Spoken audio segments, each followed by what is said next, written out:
Again, thanks to all of you for being patient. Not too often.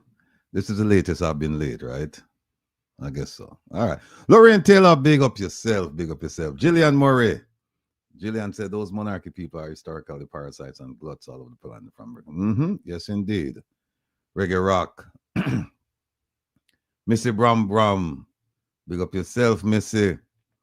Yvonne Riley. We'll start from the top. OT. Wilbert Cameron says, oh, J Master Songwriter, Miss B. Blessings, blessings, blessings, blessings. Wilbert, where are we? Wilbert Beverly. Okay, I'll just go with whatever you put up.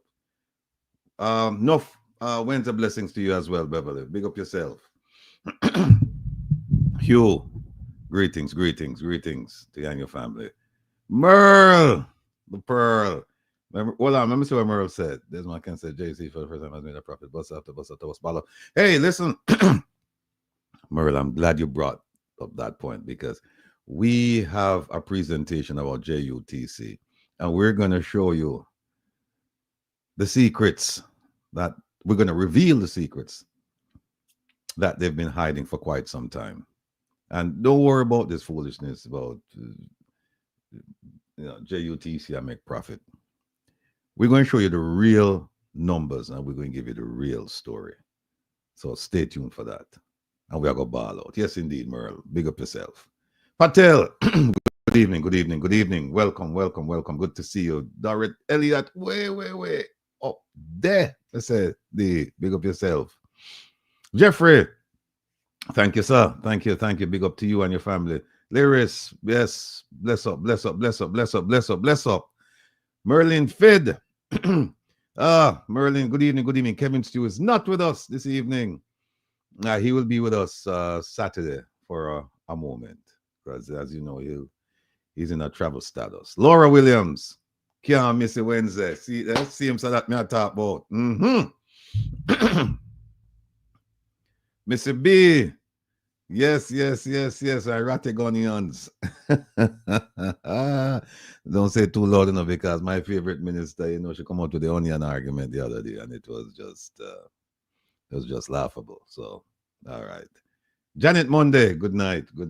No, not Monday. Monday. Good night. Karen, big up yourself. Bree, stay so. Andrew, yes, sir. Blessings. Good to have you. Oh, I have to make sure the phone. Yeah. Sonia Graham, good night to you. Welcome. JP, Wednesday night blessings to you as well. Yes, sir. Mr. G for greetings to you as well, sir. Blessings. Dorothy McCoy, blessings and good night. Lance White, greetings.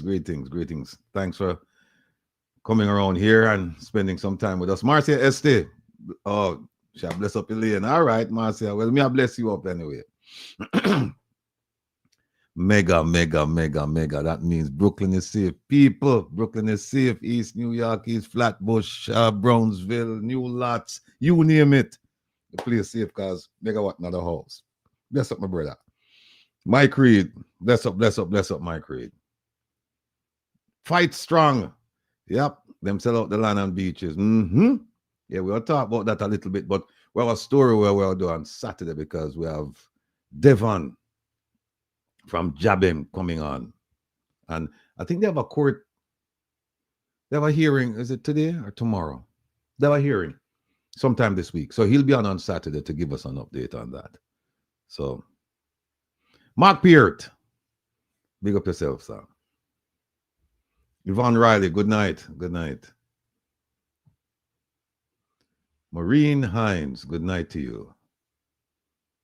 Oh, good evening, yeah. Wilbert Cameron, yeah, Wilbert said I'm pushing the Magnitsky and I have one mission in mind to see Andrew and his corrupt government in prison. You know what, Wilbert? I appreciate everything you're doing. And this government has proven itself to be corrupt, and so that is our mission as red-blooded Jamaicans, die-hearted Jamaicans, sincere Jamaicans, patriotic Jamaicans. That should be our mission, that anyone who's involved in corruption must pay a penalty. Must. Obama Wolf, good night, good night. Big up yourself.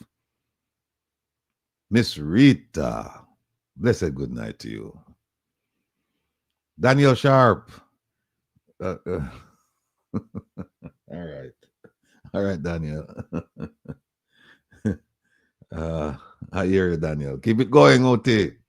That's it. Total woman Jamaica. The government's policies to segregate locals and tourists. Our people are seen as less than, and it's fear that they will harass us. What a shame.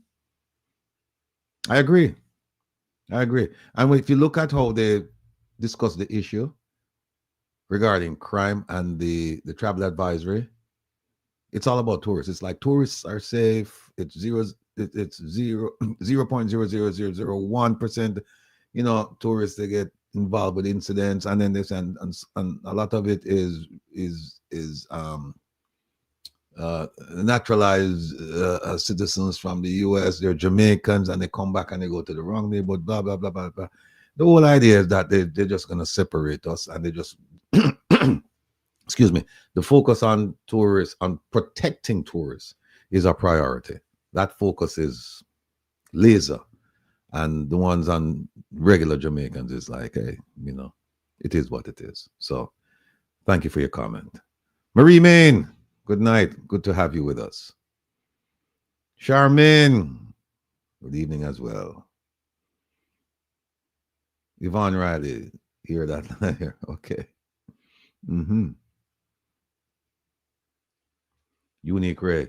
If ever Jamaicans don't see that boy, we could even jump on the beaches anytime. Yeah, Unique Ray.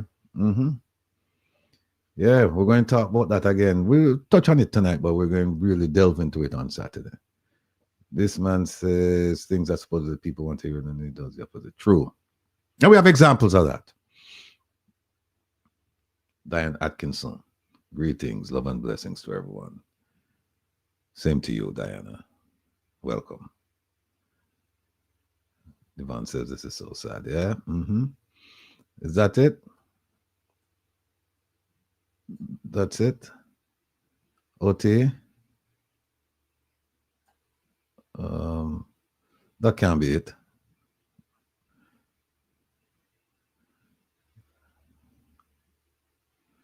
Okay. Freedom, big up yourself. Sparkle shine, sparkle shine. Real black woman, yep. Devon Watson, blessings.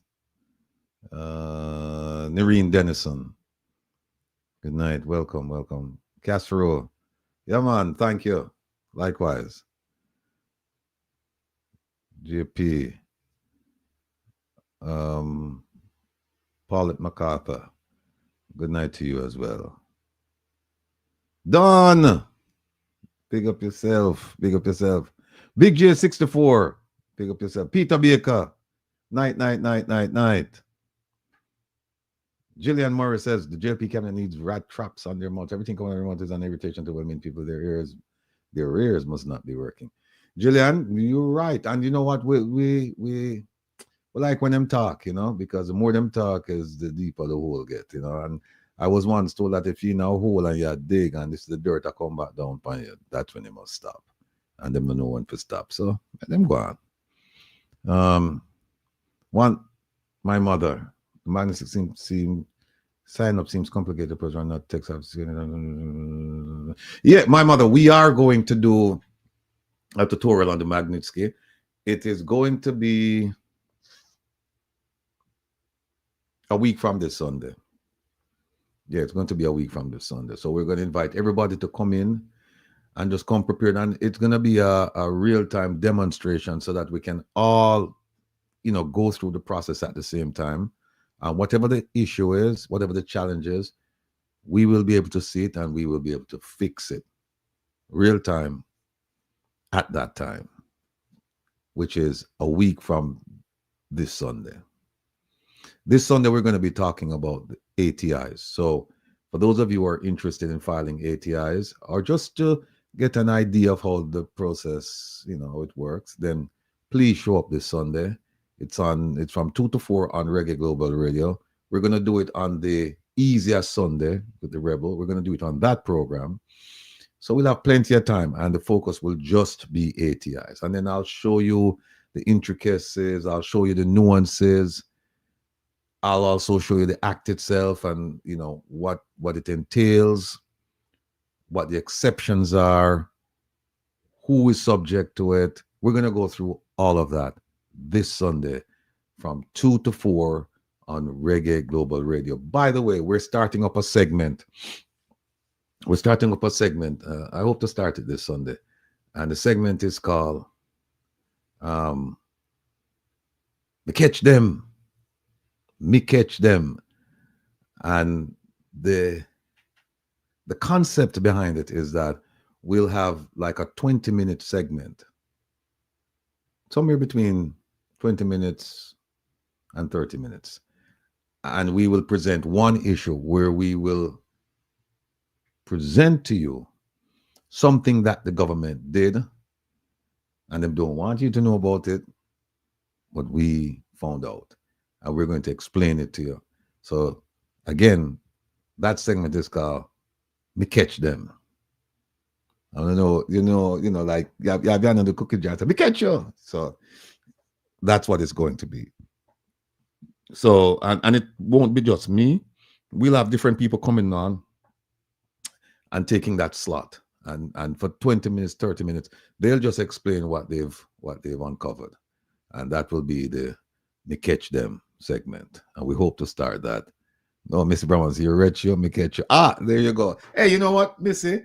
Hey, OT, think about that title there. You're rich, me catch you. That's not a bad title. You see what? That's why I love come around here, because when they give me ideas, when I just come around here and sit down and just, interact. I'm like that. Remember that, OT. You're rich, me catch you. All right. Maureen Hines, big up yourself.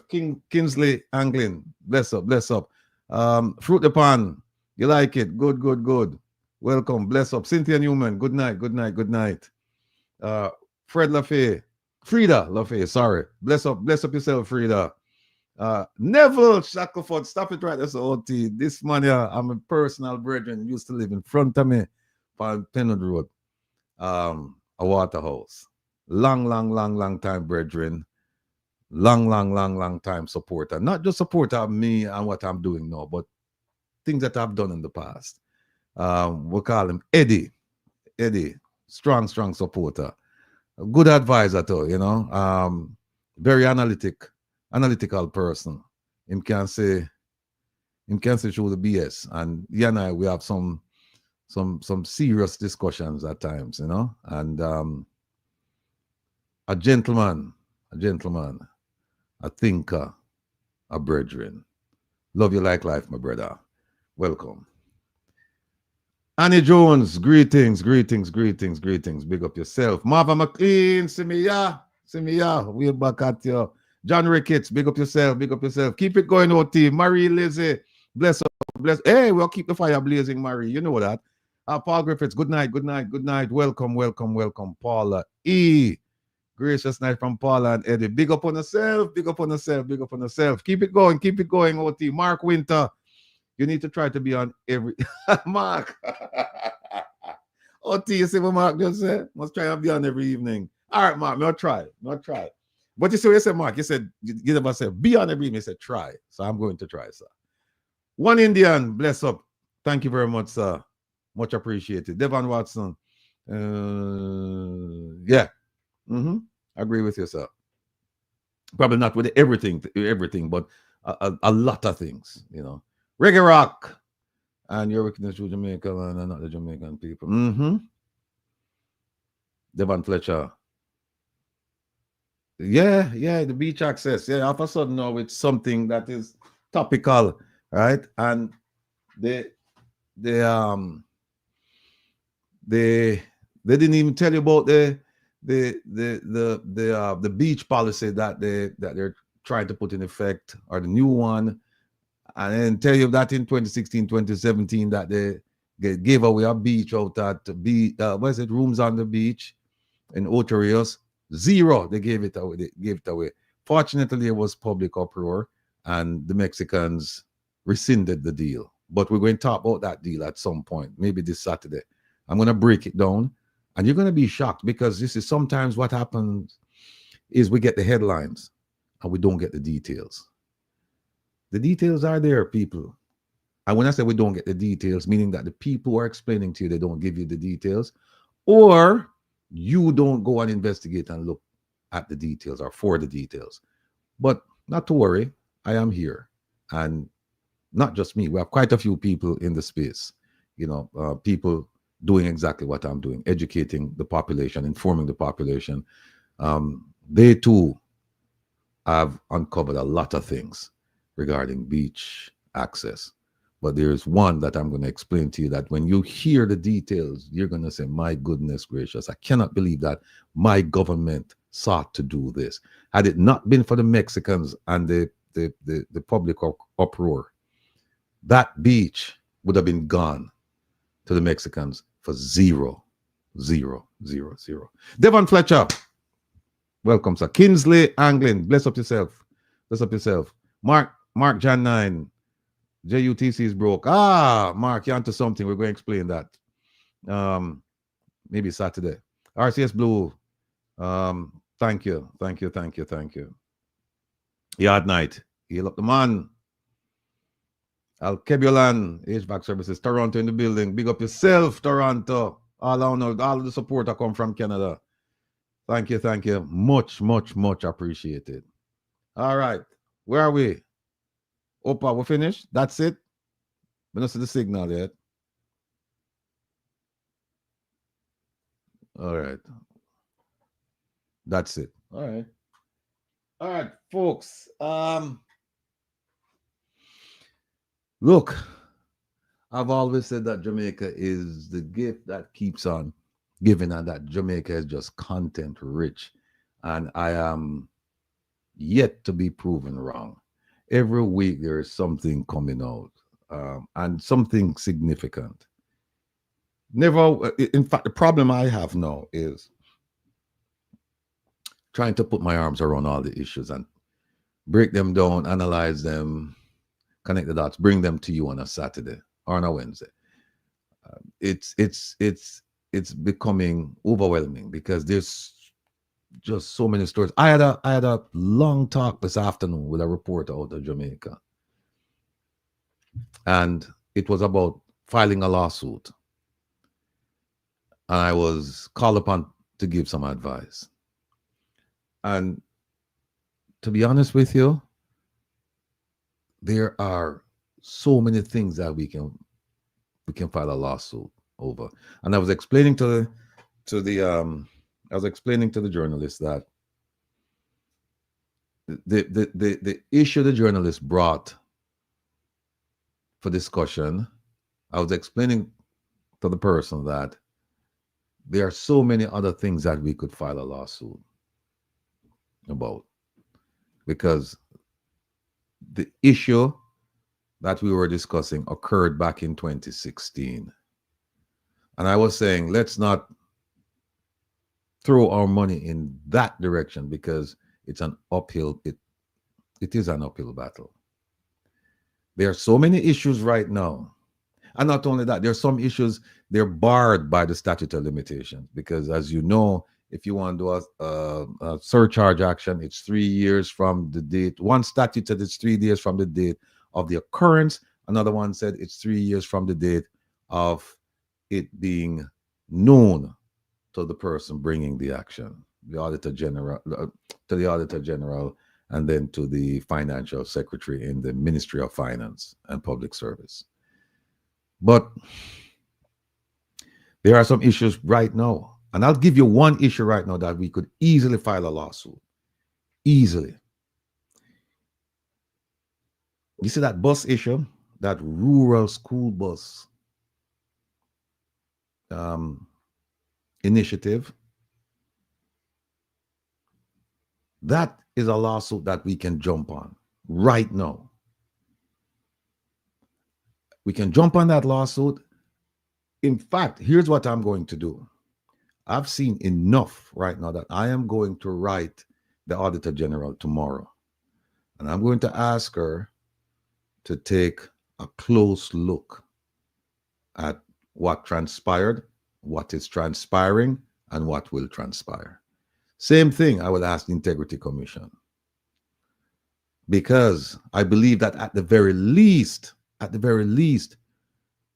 I want him to look at having a surcharge action. Now, let me explain to you what a surcharge action is for those of you who don't know. A surcharge action under the relevant laws in Jamaica speaks to a government official spending money, in layman's terms, spending money where them shouldn't spend, overspending. And we're not even talking about corruption right now, you know. We're just saying that if they spend it foolishly, needlessly, intelligently, knowingly, willingly, the government can go after them and say, okay, if you should have paid, or if you should have approved the payment of $1 and you approved $2, then you are on the hook for $1. You have to pay that out of your pocket.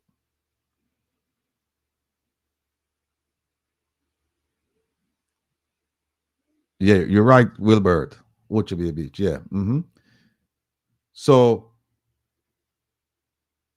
that action has to be brought by the financial secretary. As most of you know, there is no permanent secretary in the Ministry of Finance. The position is the financial secretary. That person can bring a surcharge action. Now, if you recall, there was the possibility of a surcharge action against Grace McLean, over the former acting permanent secretary in the Ministry of Finance. Sorry, Ministry of Education. And what happened? They dilly-dallied. Some people said they did it intentionally. But then the statute of limitations ran out. The 3 years ran out. And that money that she spent, that 10 million plus, that she was told not to give this organization, any money, because they had already gotten over 100 million from Dean Roy Bernard, the permanent secretary. They had already gotten payment to the tune of 100. I think it's 110 million. And so Grace McLean was told not to pay out any more monies, and she did. And they waited, and then when she went to court, they said the time passed. You can't swear, you know. So that's the kind of action we're talking about, where the person responsible has to pay back the government for overpayment. But it's not just overpayment, it's overpayment where you've been instructed. You should have known that this money is not supposed to be paid.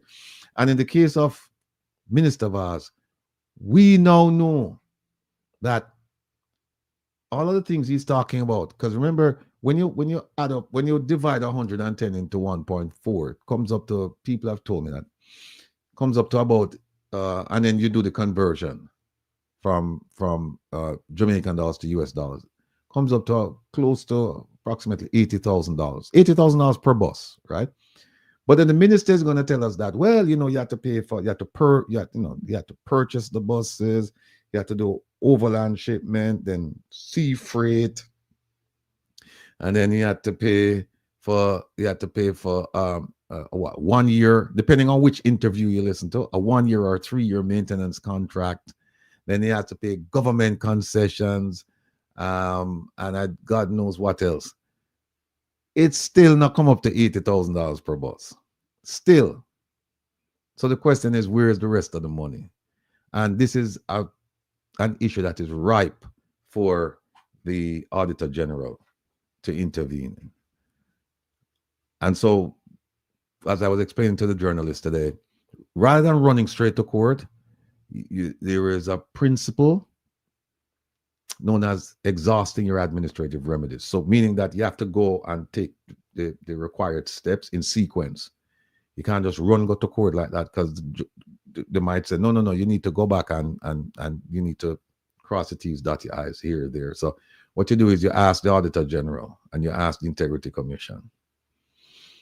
And then when you, and you know, me, I ask publicly, I tell them I don't need anonymity. You can tell all of the people that you're going to interview or you're going to investigate. You can tell them I said it. And then when you do something like that in a public manner, you can just imagine the pressure that these people are going to feel.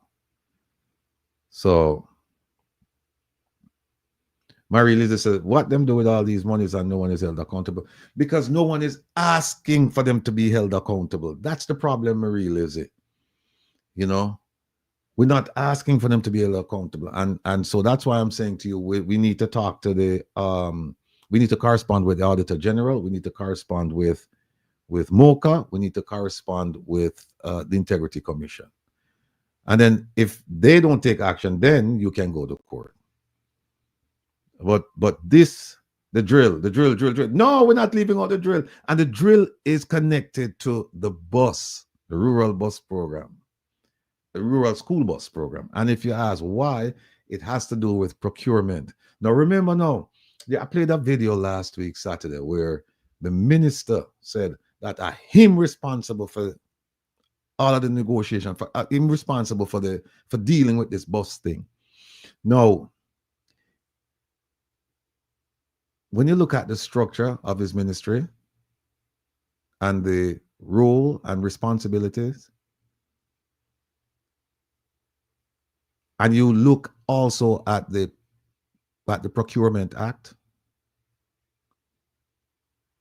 he shouldn't be involved in procurement. Procurement falls within the province of the permanent secretary. And in his ministry, you know who, I said did, because the position is vacant now. It was the Chief Technical Director for Corporate Services.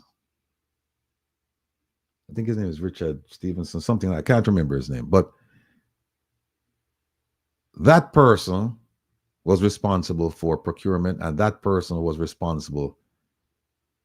directly responsible to brief the permanent secretary. The minister falls nowhere in there. So that's a violation of protocol.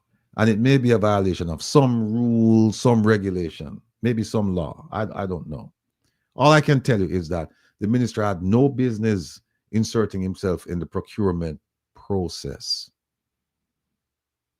And what's interesting, look at the timing.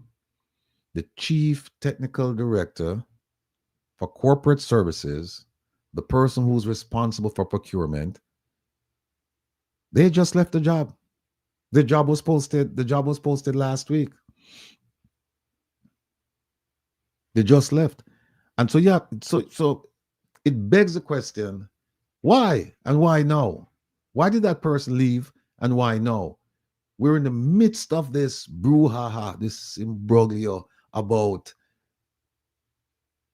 the purchase of these buses. And so my focus would not necessarily be on Minister Vaz. It would be on the permanent secretary, and it would be on the Chief Technical Director for Corporate Services, those two. But one of them is gone.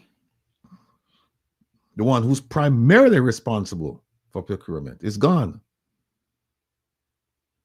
And so now we have the permanent secretary now who going to have to face the music. And at the same time, we have the minister load up the thing and say, well, then, boy, you know, I'm central to this. So if the minister is saying he was involved in the process, because if he had said, I'm not involved in it, that is something that was handled at the permanent secretary level. You'd have to stop and think and say, well, you know, technically you're right, but for all practical purposes, you're involved because it's your ministry. If he had made that argument, but he didn't make that argument, he said he was involved. So now, guess what? Because he was involved, we have to involve him. And so we need to know, we need to have a proper accounting of the monies allocated for the purchase of those buses. Now, I have filed my ATIs already, and I'm waiting for responses, and I filed several. But going back to the drill is connected because it has to do with procurement again. If the rules were followed. And based on what we know now, that company, Meditech, there are some issues there. And maybe, just maybe, they should not have been issued a contract, or they should not have even been invited to bid on a contract because of some filing requirements that were not followed. And these filing requirements, they're not provisions, they're not regulations, they're law.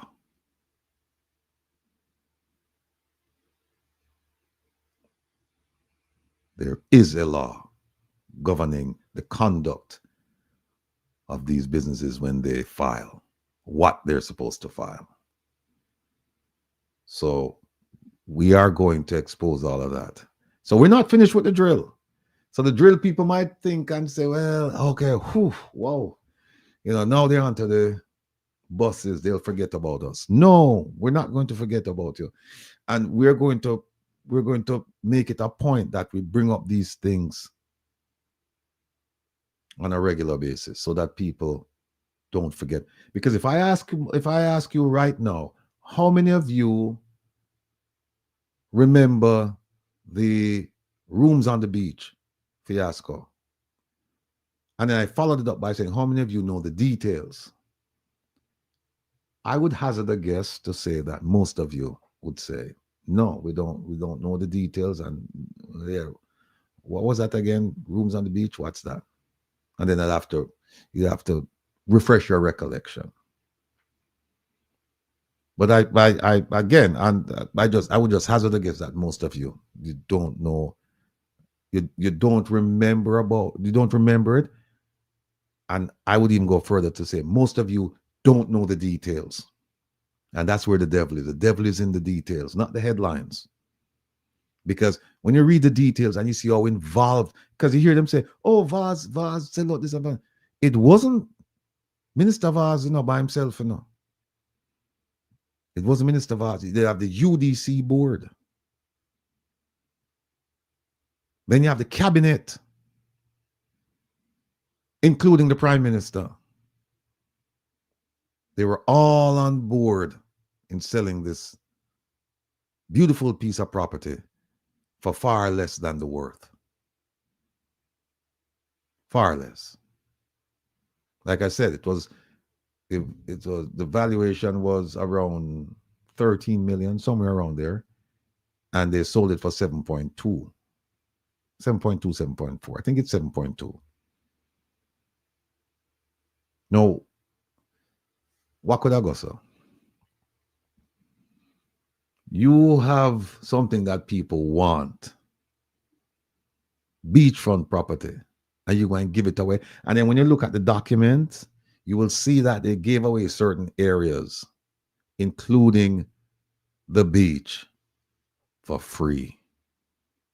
Because what happened is that you'll see that when they sold the structure and the land for 7.2 million, that the cabinet approved it, and they went back with an amendment and said, we must add the beaches, add the beach, the beachfront area, and also add, there were some garden areas, add all of those. And guess what? The price was still 7.2. Yes, Denise Stolz, what can I go, sir? Well, I saw it did go. And had it not been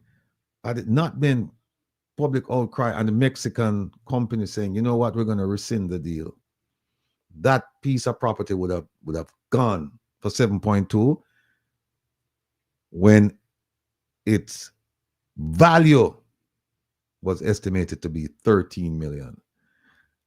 And listen, it wasn't one valuation, It wasn't like one person went and said, I think this is what it's worth. It wasn't one person. It wasn't one company. It wasn't 2, 3. It was 3 companies. Who gave them that right? Castro right to do what? Talk to me. You mean to sell it? If it's to sell it, they had the right to sell it. But they were supposed to sell it at market value. And then there was I'll probably pull it up before we go. And there was an exception, and it had to do with national development, something like that. And what they did was, you see, they used the conclusion as the reason. They said, yes, we're going to sell it because of national development, whatever the term was, that term of art. But they didn't explain what exactly was the basis for selling the property under the national development exception. I think it's national development. They didn't explain. Well, all right, you know what? We're not do that subject tonight, so I'm not go off on that. But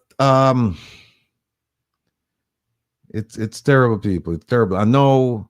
You see where the prime minister now, they were grown almost, I don't know, almost every week, breaking ground on some project, and they're giving away things. And now they're talking about the beaches and they've been there 9 years, going on 10. Why no? We're not saying that they shouldn't do it, you know, but clearly you can see why they're doing it. And remember that this election should not be about promises. Oh, Freedom said, I'm sure them never trained some Jamaicans with the deal.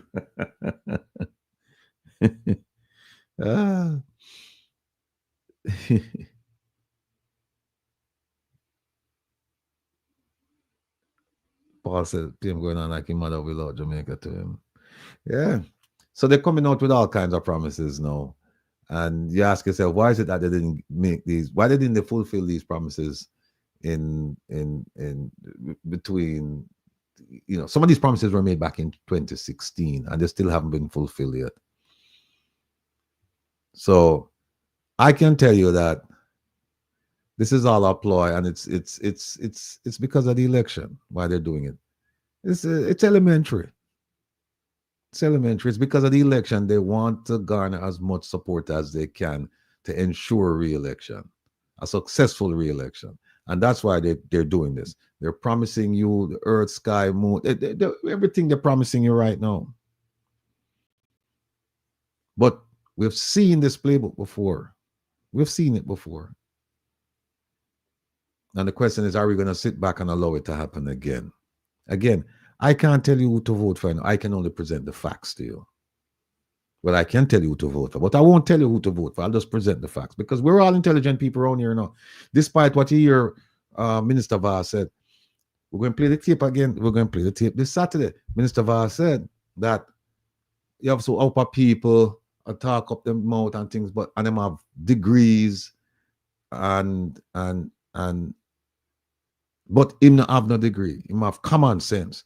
And he went on to say, very few I won't have common sense. But he said he's one of them. He's one of the very few. So the question is this: if you don't have a degree and you don't have common sense, then you are a stone cold idiot. That's his perception of most of Jamaicans. Because most Jamaicans don't have a degree. And he said very few Jamaicans have common sense. So if you don't have common sense and you don't have a degree, which is most of Jamaica, according to the minister, then he went on to say, them dumb, them dark, and them stupid. Because he might talk about the calculation in the bus. So him say they take the 110 and divide it into the 1.4 million, which. But when people tell you things like this, and you must believe them. You must believe them when they tell you this. For me, when you look at the minister, you look at his arrogance, you look at his posture, you look at how he conducts himself.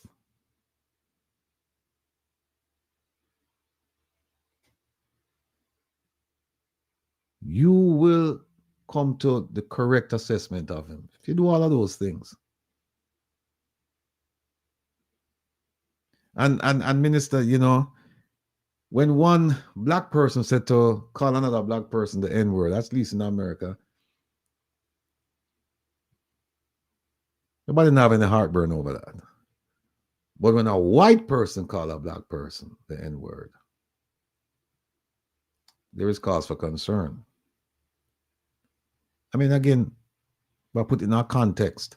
And so when you have a bright-skinned man, I go call somebody like me, or somebody look like me, dark, and most are Jamaican, are my complexion, most are Jamaican. I shade there too, one way or the other, but and when you have somebody of his complexion, I'll call people dark.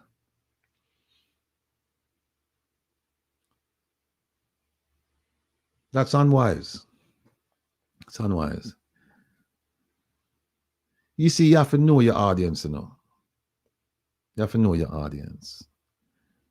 And when you don't care about your audience, you make all kinds of speeches and say all manner of evil. You say all kinds of things. And so over the years, people have come to kind of accept him and say him that. But no, we shouldn't accept it. We shouldn't accept it. And if you look at the history of the minister, you know, he's been connected. He's been associated. And there have been allegations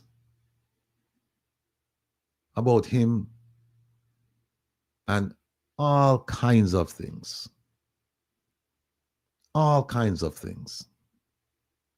I was talking to a friend a few days ago, and they said, you know, whenever the minister smell money, you know, him go nuts.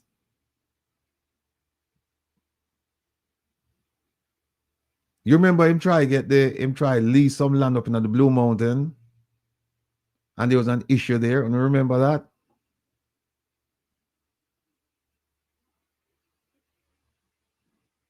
No, we have the bus situation now.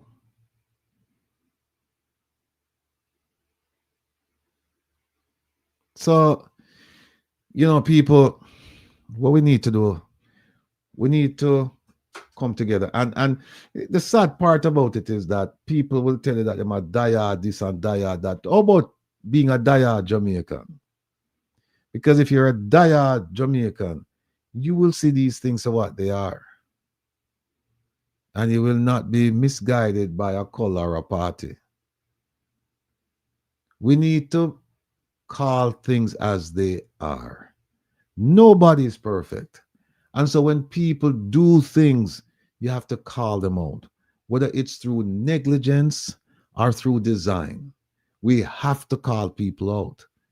That's the only way we're going to correct the situation we're in.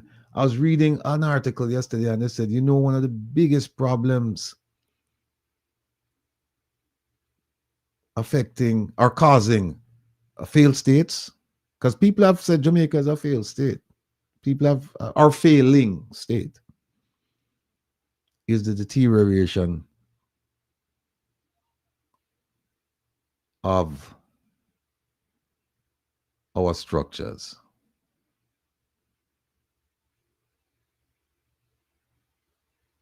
We're talking about good governance now. We're talking about the judiciary. We're talking about national security. We're talking about health, housing, education, local government. When those structures, when they fail,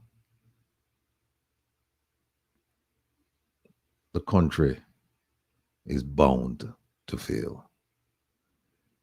And that's why Jamaica will never see Vision 2030. It will remain a vision. At the rate we're going, we will never see Vision 2030. And the one thing I can tell the Prime Minister is this.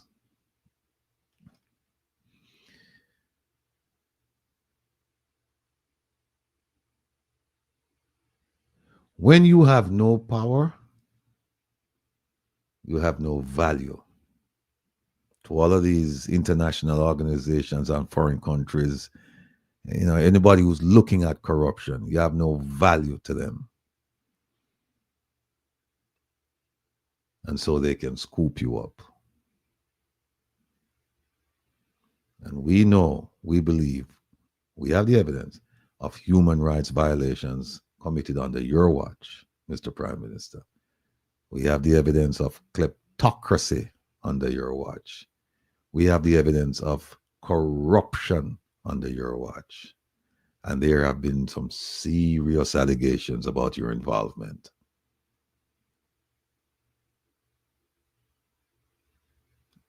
In some of those things.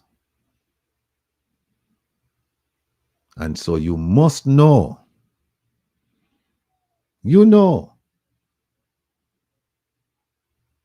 that losing this election is the harbinger of things to come. And we are preparing for that day because you have a lot to answer for. You have failed the Jamaican people. Look how many acts of corruption have occurred under your watch, and I have yet to hear you come out and condemn them vociferously in the same way that you preach good governance, transparency, openness, all of those lofty goals and principles, even though you don't sign the Nolan principles of good government, and you should. And your cabinet, they haven't signed either. But you come out and you preach these things. I remember when you were inaugurated, and you make out this wonderful speech about corralling corruption, strangling corruption, getting rid of corruption because of the severe effects it was having on Jamaica. And you said, we are going to do something about it. When Wil Reid got into that issue, I didn't hear you come out and use the same, the same vigor, the same spirit. Didn't hear you come out and make comments about it. Health, I haven't heard you come out and say, listen, the closest I've heard you come out and criticize Minister Tufton was a few years ago at the conference where you said that you have personally received complaints about the Ministry of Health and Wellness, and that you believe them to be true. And then a few minutes later, you big up Tufton. But that's the closest I've ever heard you come to condemning what's going on over there. And you weren't condemning it on your own free will. You were condemning it based on information passed to you. But you must remember this. At the end of the day, you are responsible for everything that happens in Jamaica. Why? Because you are the chief servant. You are the prime minister. You are the one who appointed those people to those positions, and you should have known better. When you put a doctor in charge of national security, it tells me that you don't care, or you care, but you care about something else. When you put a marketing man in charge of health, it tells me that you don't care, or you care about something else. When you take an athlete and you put her at health, and then you move her to national security as a junior minister, it tells me that you don't care, or you care about something else.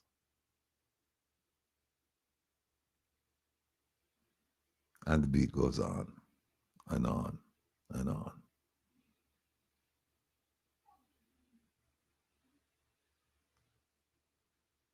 When you take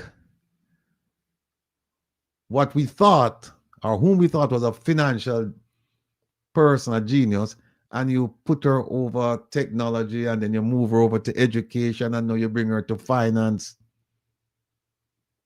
The buck stops with you, sir. You are responsible. And yet we don't hear you come out and take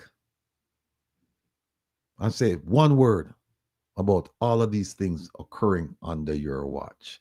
It's all, you come out and you paint a rosy picture. Meanwhile, our people are dying. Our people are struggling.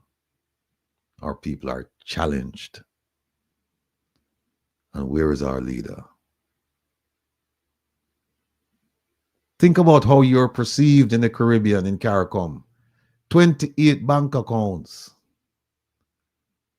And a host of other problems. And yes, it is a problem. It's not illegal, but it's a problem for a prime minister for a small country like Jamaica to have 28 bank accounts. In fact, it's concerning for a prime minister of any state to have 28 bank accounts. And when you are investigated for illicit enrichment,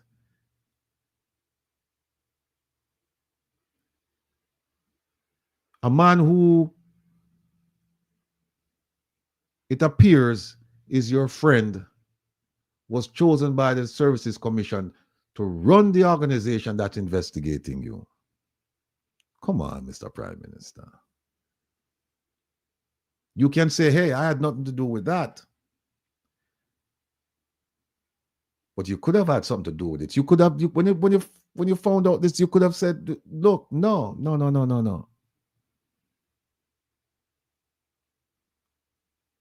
You could have played a role in ensuring that Mr. Dennis Strong is not where he is today. Maybe he could have started it and you could have come along and said something. But at some point, something should have been said. Because now you have somebody who's affiliated with you, who's in charge of investigating you. That doesn't look right. And I guarantee you that as a result of what you have done and what you have were witness to, Jamaica is going to slip further in the corruption index. We're now at 40. We slipped 4 places last year. And this year, I suspect that we're probably going to slip a few more places. All because of somebody who came out and openly proclaimed his disdain for corruption. And yet corruption is awash in Jamaica. And the Prime Minister has nothing to say. Mum's the word. No, for those of you who support the Prime Minister, I have no problem. Support the Prime Minister. But there comes a point in time when you have to look at this kind of support that you're providing to our Prime Minister. Is it support or is it enabling? Because you cannot support some of the things that he's done. Taking the IC to court, trying to get rid of the illicit enrichment statute. Having his friend, Mr. Norman Brown, run the housing portfolio in his ministry. Come on, people. You have a right to your opinion, but you don't have a right to the facts. Those are facts at the time, and true facts, because you can't have false facts. Those are true facts I'm giving you. Those are true facts. Unique Ray. There's a gentleman who's on the construction site down at the Cornwall Regional, who's not qualified. You can't tell me, say them couldn't find another qualified person or a qualified person to occupy that position. You can't tell me that. Just like, you know, some of the things that we see, some of the appointments that the Prime Minister has made. You question his judgment when you see, because you say, look, our Prime Minister bright and him sharp and him energetic and him intelligent, and so how we make them, how we go put that person in this? Must be a reason. Must be a reason. He knows what he's doing. We can say it's an idiotic move. But for him, it could very well be a strategic move. He knows why Dr. Horace Chang is Deputy Prime Minister and Minister of National Security. The Prime Minister knows. He knows.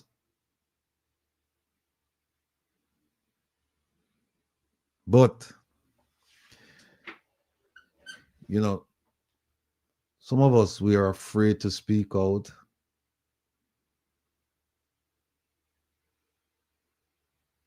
For a variety of reasons, including the fear of being humiliated in public. You say something about the Prime Minister, then you're caught and you're made to apologize, and you're humiliated. You're afraid of that.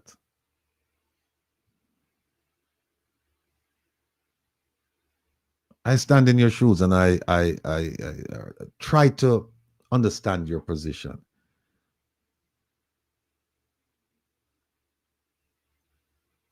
And I can't say that most people who are in that position shouldn't be in that position, because you know your situation. You don't want to be dragged from underneath your bed and made to appear in front of the cameras, and then you have to apologize to the Prime Minister, which shouldn't happen in a democratic society. You have the free will to criticize your government. But be that as it may, I understand the fear factor. But here's what I don't understand. What I don't understand is when you go into that polling booth and you have that fear factor. That's the equalizer, I know. The equalizer is election day. That is the equalizer. So all of you who are afraid to complain, you can register your complaint in that polling booth.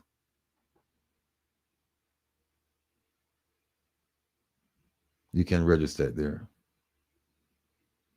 Gillian said, that being said, per the corruption index, why then was Jamaica removed from the UK? There's a gray list. There's a gray list. And the gray list has to do with terrorism, primarily terrorism financing. Some corruption, but primarily terrorism financing. Now, Jamaica doesn't have international terrorists. We have some domestic terrorists because we see the pipe bombs, but those people are not being arrested. I think the matter is 3 the other day, but they're not being arrested and brought before the bar of justice. And so Nigel Clark was instrumental in getting us off of the grey list, but the grey list is no big achievement. It's no big achievement. Especially in light of the fact that the corruption index, and see, sometimes geopolitics at work. Just look at it like that. Geopolitics at work. We are doing things at the bidding of others. And so when we do that, there are some favors. So the question is, how do you balance, how do you square the fact that you have Jamaica being taken off the gray list, which is for corruption, terrorist financing, but at the same time, Jamaica slipped 4 places on the corruption index. See what I'm saying? So Jamaica was removed from over here because of geopolitical reasons. But over here, and if you remember, over here it was removed because governments removed it. But over here you have international organizations. And they said, no, Jamaica, you're still not only that, you're more of a corrupt society now than the year before. You're going to slip 4 places. So that's what I'm saying to you people. That day is coming. And it's going to be here. And the question is, what role? Ask yourself the question when you're going to that polling. What role can I play to recover and revive my Jamaica so that it will be the kind of place that my children, my grandchildren, and also me, we can raise a family, retire, invest, live a good life, all of those things. What role will I play in doing that? Because Jamaica is currently on the path of destruction. Currently on the path of destruction. So, you know, and I'm doing everything I can to make you aware of what's going on. And if I can convince one of you to go in on that day, in that polling booth, and cast your vote for Jamaica, I would have succeeded in my mission. First, we need you to go and vote. That's the first thing. And then we need you to be a conscious, informed voter, not an emotional voter, but a voter who looked at the facts, examined the speeches, and you look at the effects. One simple question: are you better off now than you were in 2016? Simple question. Are you better off now than you were in 2016? Because in 2016, regardless of your condition, you were promised prosperity.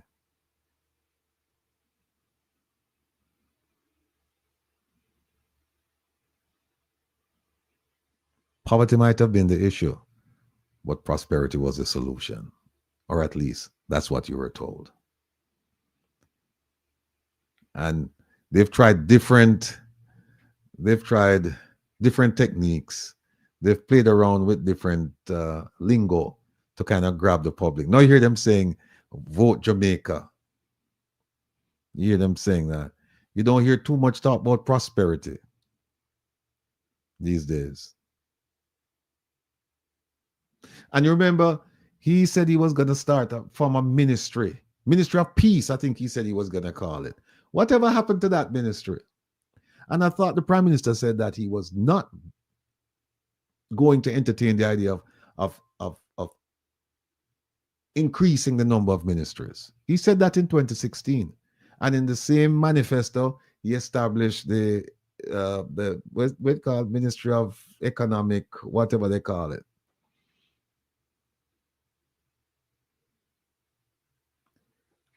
And a few years ago, he established the Ministry of Justice and Constitutional Affairs. Unique Race, Mr. Rattigan, question: isn't it wrong for enrollers to put a gag on parliamentarians, not to call names on who are caught in thieving taxpayers' money? Well, I think whatever gag order was issued, I think it was issued on not parliamentarians. I think it was on his cabinet members, I believe. Not sure about that. I do recall him say, I do recall something to the effect that they weren't supposed to speak about certain things. It might have very well been the illicit 8, 10, whatever the number is, that they can't talk about it. But when you have a prime minister, let's say Unicre, let's say that we're not even talking about a particular subject. Let's just say in general, is it a good idea to have a prime minister telling people that they can't speak, they can't talk?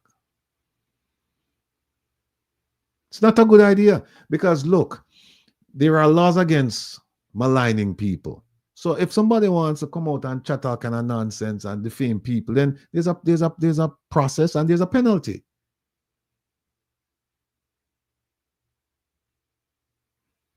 So I don't understand why you would even want to say. I mean, this prime minister, I don't know who's guiding him. I don't know who's advising him. But the one thing I can tell you, these people, they have very little feeling for poor people. It's all about self. It's all about self. And remember, when they went into politics, it was about service to the people. And once they once they got in, it was about lining their pockets. You know how many people went into parliament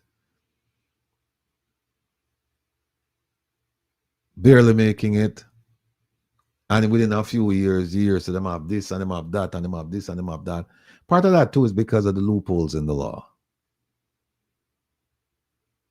So the deck is stacked against poor people. I'm telling you, it is stacked against poor people.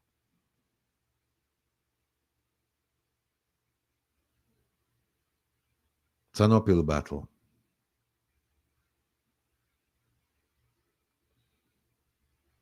And if you ask people, how many of you went from working class to middle class?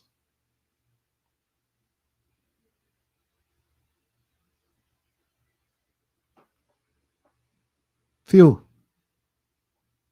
Very few. So where's the prosperity?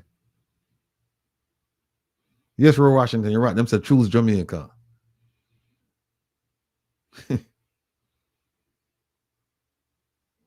It's such a ridiculous statement. They're trying out all these slogans, to see which one will resonate with the people. Prosperity resonated back in 2016. And a few years after. And then when people realized that the prosperity wasn't coming down to their level, then them come up with all kinds of slogans after that.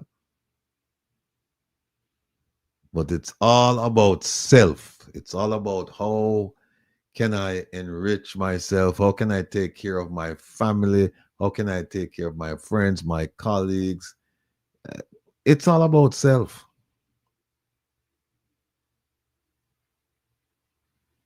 But you see, people,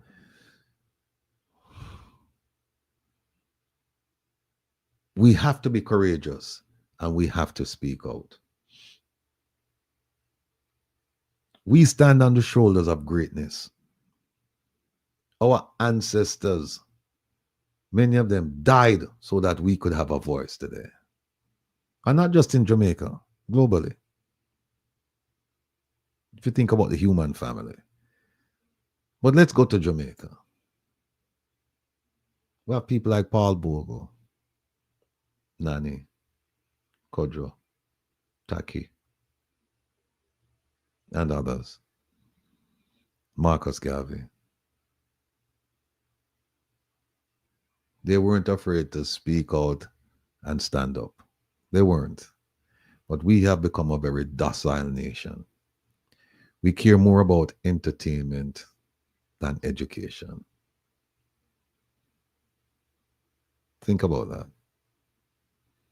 When I was growing up, a premium was placed on education.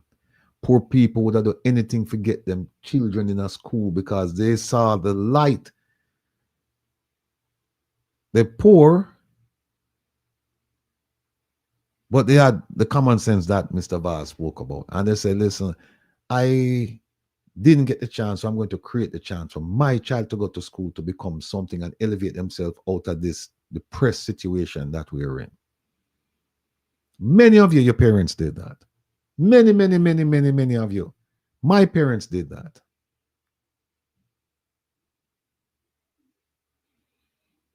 But today, where are the parents? Where's the focus? And to some degree, you can't blame them because we don't have teachers to teach. We don't have resources in the classrooms. In fact, some places don't even have classrooms. And now they come up with this stupid plan to say, well, we're going to spend 1.4 billion for a program called the Rural School Bus Program. And we're going to take children to schools where we don't have teachers. And when I say we don't have teachers, we have teachers, but you know what I'm talking about. And we don't have the resources there for the children. That doesn't make any sense to me. So you give them a right to what? You give them a ride to what? And the same minister came out and said, well, you know, it's subsidized because I think he said 600 for the round trip.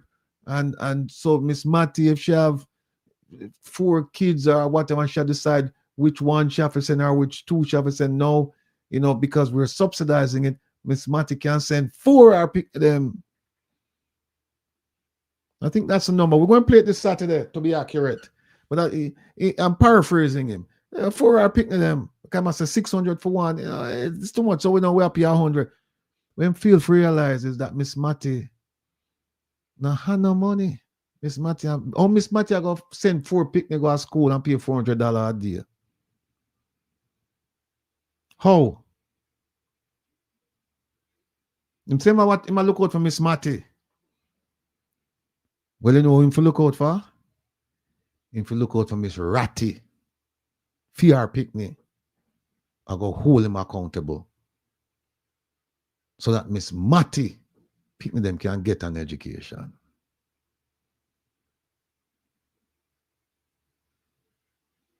I'm not looking out for them.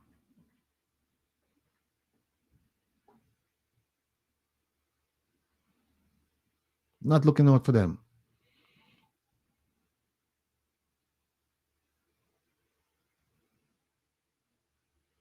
So, you know, I'm jump on the soapbox tonight. Dr. Ben is not here. TT Ratisha. Ratisha. Mr. Brown Ratisha. Yeah, but talk about Miss Matty. Watch out for Miss Ratty. PR pick them to watch out for. Because they might come at him, you know. No, now hold back.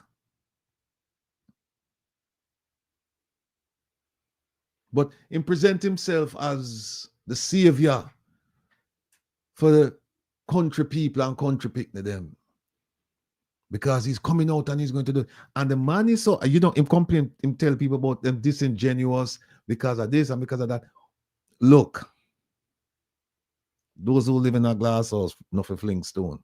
Because he started telling you about 2011, saying that they had ordered something like 200 and something buses, and they were supposed to get 60 something out of the lot, and that they lost the election, and that the PNP took it over, and they canceled the contract.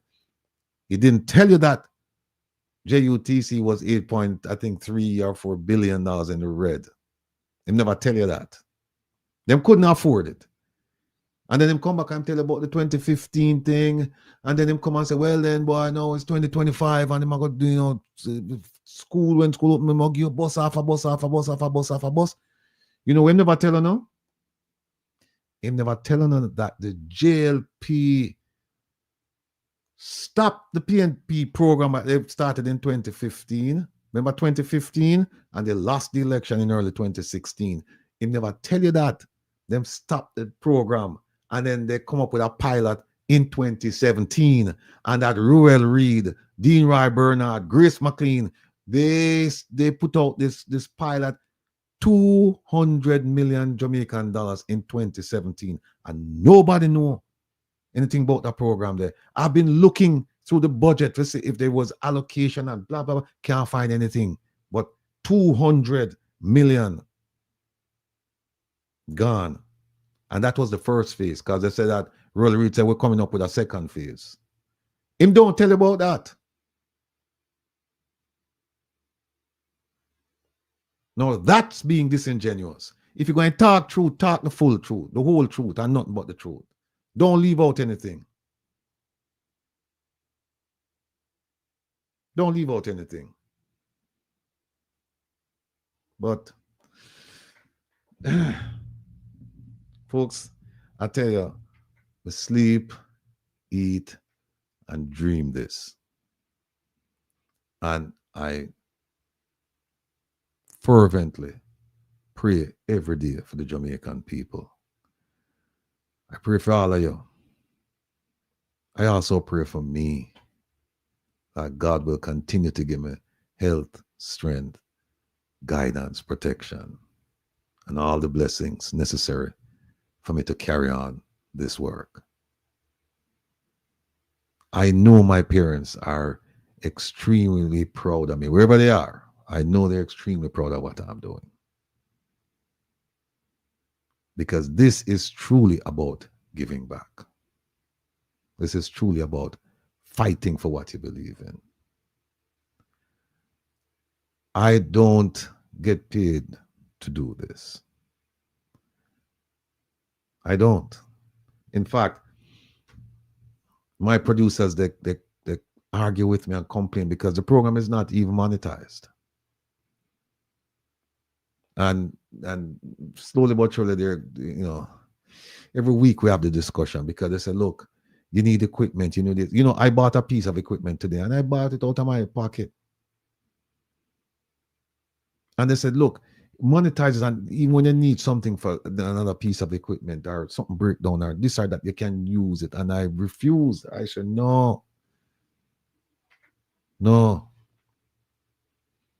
mean, know what he probably vexed with me now. If Jonah listens, she vex with me too.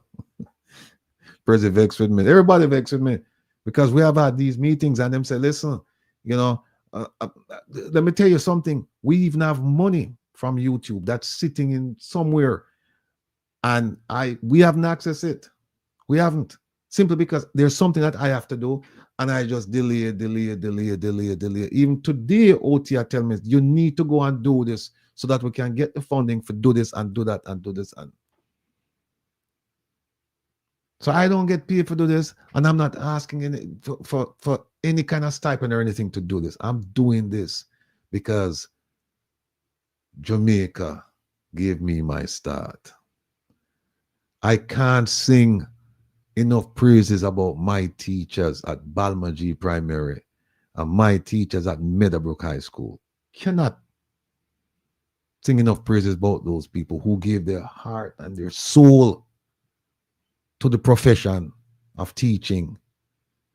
And a lot of them, they weren't making much money, but that was their calling in life, to teach. Their calling in life was to educate so that their pupils could become productive members of the Jamaican and or the world society. I can't sing enough praises about people who encourage me in my community.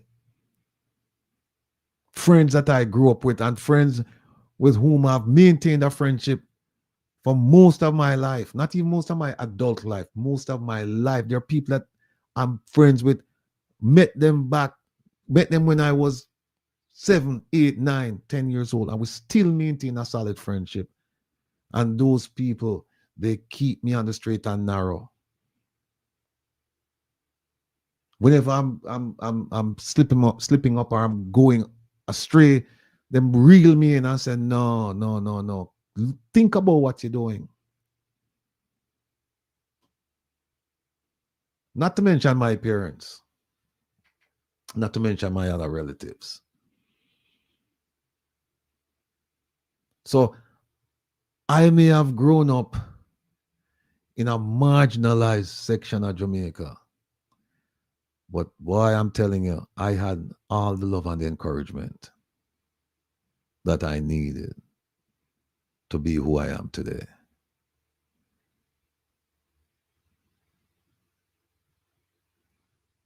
And so I feel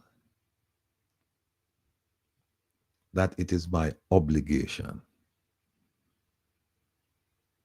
to help those who are not fortunate, to help those who are struggling,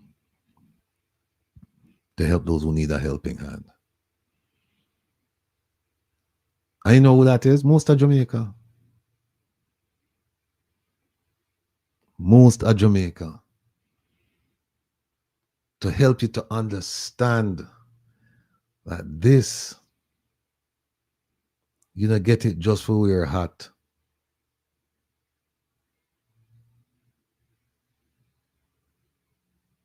You don't get it just for wear hat. Look, I've been blessed and placed in a position where I never have to look back. I could just continue going straight. But you've heard the phrase before, say, well, you know, your navel string cut and your navel string tied, that's all. And where you're bound, you must obey. And I'm obeying my soul. And my soul says, you are with the people. You're not with them over there. So you're with those behind you. And I will continue to strive. I will continue to do everything in my power to guide and to help and to instruct, so that people can be inspired to see that there's a brighter day. There is a way out of their marginalized life. Because at the end of the day, these politicians don't care about you. They don't care about you. They don't care about you. And the sooner you realize that, the better off you're going to be. And the sooner you realize that you are the boss, the better off you're going to be. Listen, I'll turn on the phone now and call me. Ask me anything you want to ask me. There's no stupid question. There are stupid people. But there's no stupid question. And when I say stupid people, I'm talking about not the question, but the statements. Stupid people, or you know stupid people, not necessarily by the questions they ask, but the statements they make. Because they make statements as if those statements are true facts instead of asking. So the phone line is open, 667-369-8569. Call me. There we go.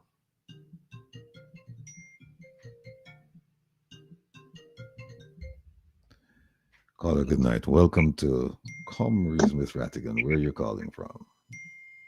Philadelphia, Mr. Rattigan. Miss Philly, how are you? Welcome to the program. I'm okay so far. Talk to me.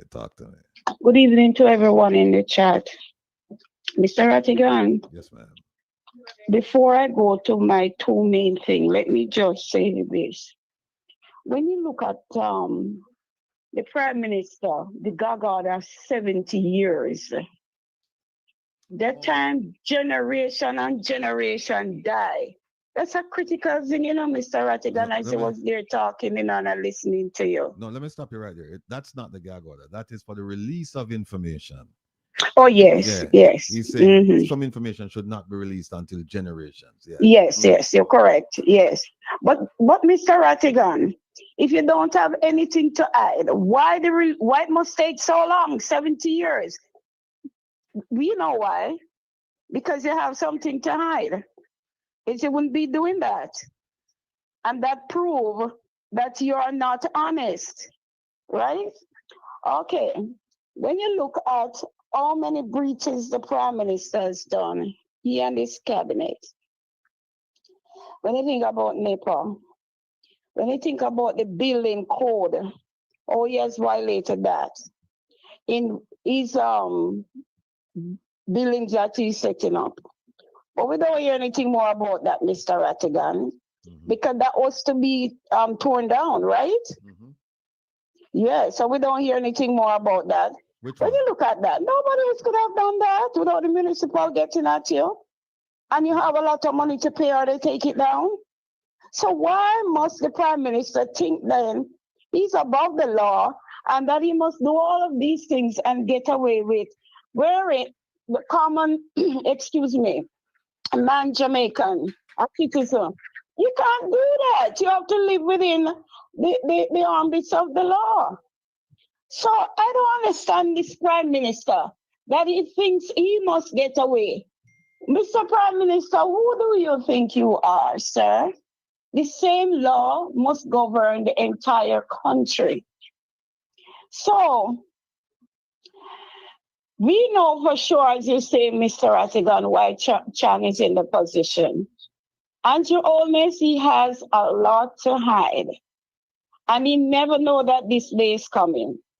And I'm saying, I believe he's taking this time. He's nervous to call the election because once the election is called, he knows that he's going to lose. And that's where his journey begins, to the prison. So, on the bundles, on his, wherever they might go, foot, hand, whatever, but he will be on the bundles. He's afraid to call the election because after he call it, and that is true, it's done. And he's the main focus. He's the main focus. So, time is going, Mr. Oldness. You will have to call it. No one put you in the position you are in but yourself. You are the leader. You are the prime minister. You should think critical. The company you keep tells you who you are. And that is why you're in what you're in right now. Okay, sir? Please, just call the election and let Jamaica be free. Deliver the people from your bondage that you want to hold them under. Anyway, that said, Mr. Rattigan. All right, Ms. Phillips, thank you so much. No, I'm not done yet. Oh, wait, sorry. I'll stay long. Sorry. And I'll stay long. Sorry. Okay. When you come on to selling the beaches, Mr. Rattigan, another entities in Jamaica and divesting, the government is collecting huge amounts of money in millions of dollars. Now, where does all this money go? When you realize that pensioners are being owed, teachers can't get a proper increase in salary, civil servants are not paid. Even up until now, the policemen, I don't think they have gotten their overtime money as yet. Now, so much things to happen and to be monies to be taken care of, to pay all of these, do all that is required for Jamaica and the Jamaican people. So where does all of this money go? I know you might tell me that it goes in the consolidator fund, but who's sure that it really goes there?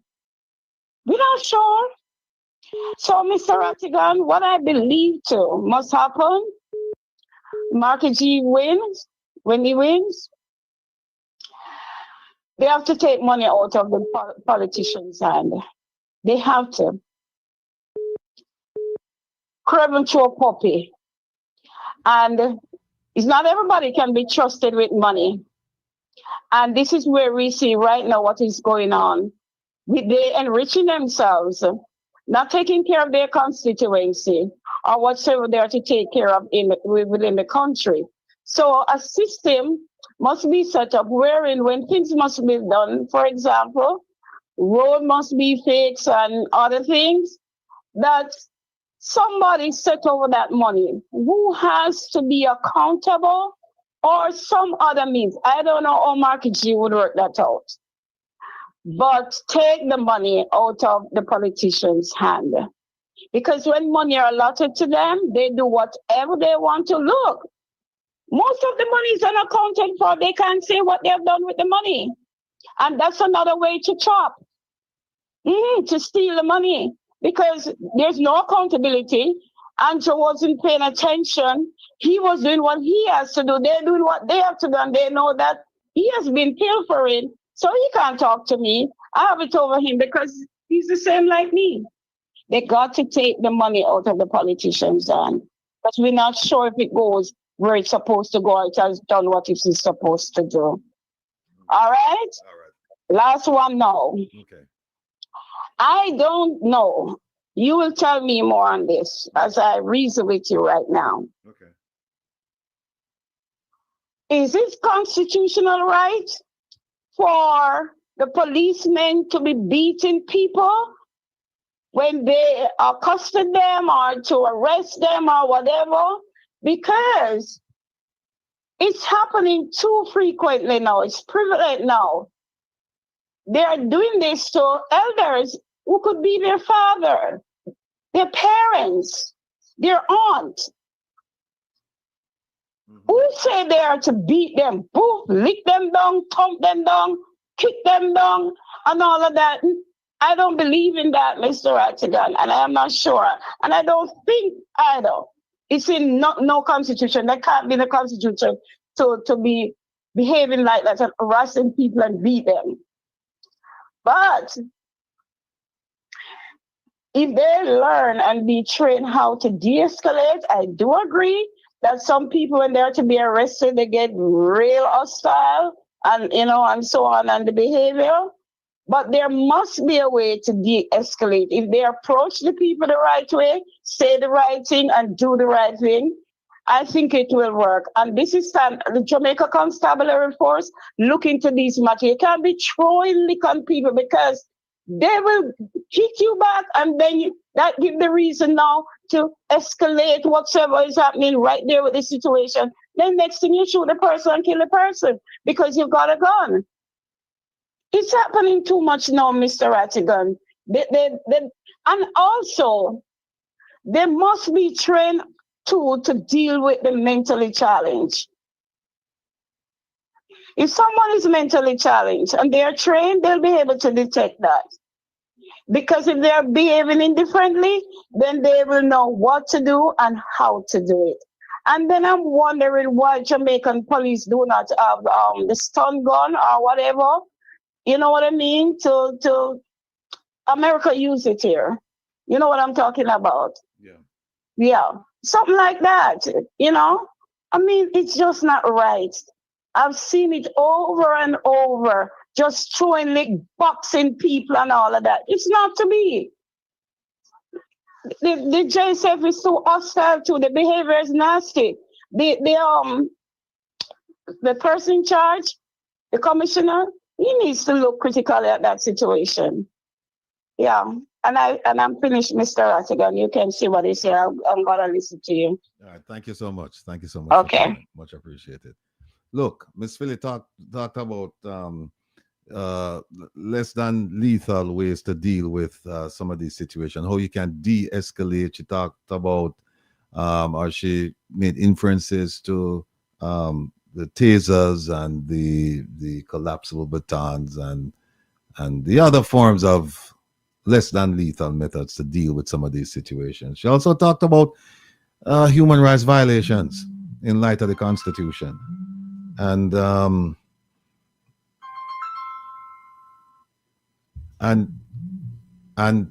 she's correct. She's correct. And that's why we needed to sign the Magnitsky, because a lot of the things that she's talking about, they fall on the umbrella, under the umbrella of human rights violations. And there are organizations in Jamaica that make it their business to collect these incidents and collate them. And so we're going to be looking to collaborate with some of those people when we put out the Magnitsky. But we still needed to sign the Magnitsky, people. And it's not enough to say, well, you guys, the talk underneath for the something, because the question I'm going to ask you, and the question is, okay, I agree with you. We should be doing something. We collectively, what are, no disrespect, but what are you doing? And are you willing to join forces with us? And what is your skill set so that we can properly place you where you can become a productive member of the team? That's my argument to the people who say that we're not doing much. Now, going back to the election, I spoke to an insider, a gentleman who has the Prime Minister's ear. He has the Prime Minister's phone number, them talk. And he called me and he said, listen, last year we had a conversation and he said, yeah, JLP, I go take it. And I said, I don't care who take it, I just want to make sure so the people benefit, But I said, based on what I'm seeing, I have a pretty good idea who shouldn't take it, who shouldn't take it, based on everything I'm seeing from 2016.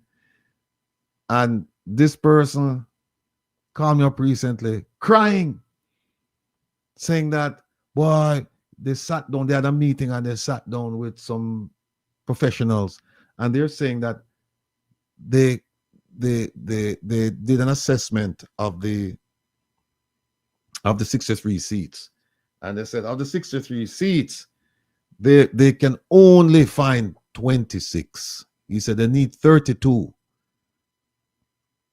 and he said as of right now we can only say 26, and if we win 26 we lose the election. And I asked him a simple question. I said to him, do you think you deserve to win the election? Based on everything that is going on, everything that you and I talk about, do you think that your party should win the election? This is an insider. And the man told me, no. And I said to him, so that's why you only can find 26. Because you an insider, you as him called die hard labor right. And you are telling me that you can only find 26 and you don't deserve to win. So what you want from me? What you want from me? Yeah, some people in the chat saying 26 might be too much, 26 might be an overstatement. But that I'm just relating to you what he said to me, that they have identified 26 that they will win, but you need 32. So they're gonna lose.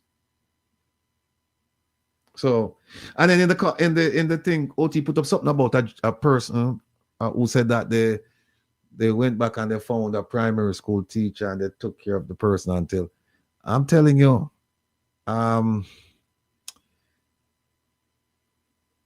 wish I could do more for my teachers. I could do something for my teachers. Most of my teachers, they've passed on. And every time I talk to a schoolmate or a classmate, whether it's Balmaji or Meadowbrook, and you hear about a teacher that taught us who died,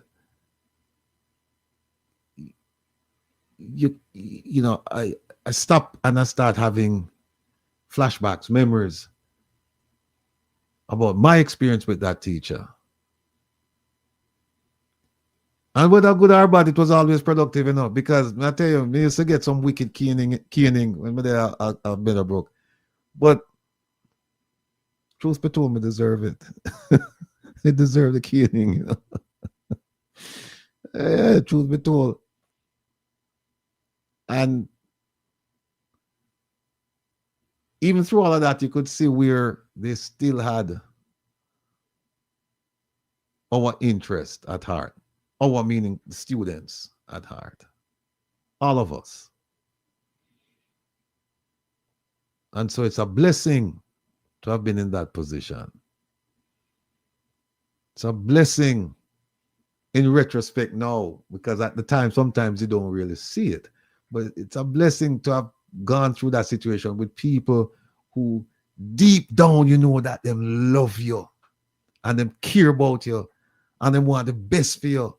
And even if it means a little bit of discomfort because of a caning or something or some punishment, you know that them people, they had the interest at heart. They weren't doing it for the money only. Of course, you want to be paid. But they weren't doing it just for that only. They were doing it because they looked at us as a community of young people who at some point in time would take over the reins of power and lead Jamaica to a brighter future. And I look back at some of those teachers with very, very fond memories. There's one teacher, Mr. Robin Grant. He used to teach me Bible knowledge and history at Meadowbrook. And that man drove all the way from Meadowbrook, come all the way on a Waterhouse, come talk to my father. And he also helped to pay for my exams. People like that you will never forget. They've left an indelible mark. So how could you not want to give back? How could you not want to have to give back? You are compelled to do this. If you have a conscience, you're compelled to do this. Hold on one second, folks. Hold on one second. I'll get to that color from.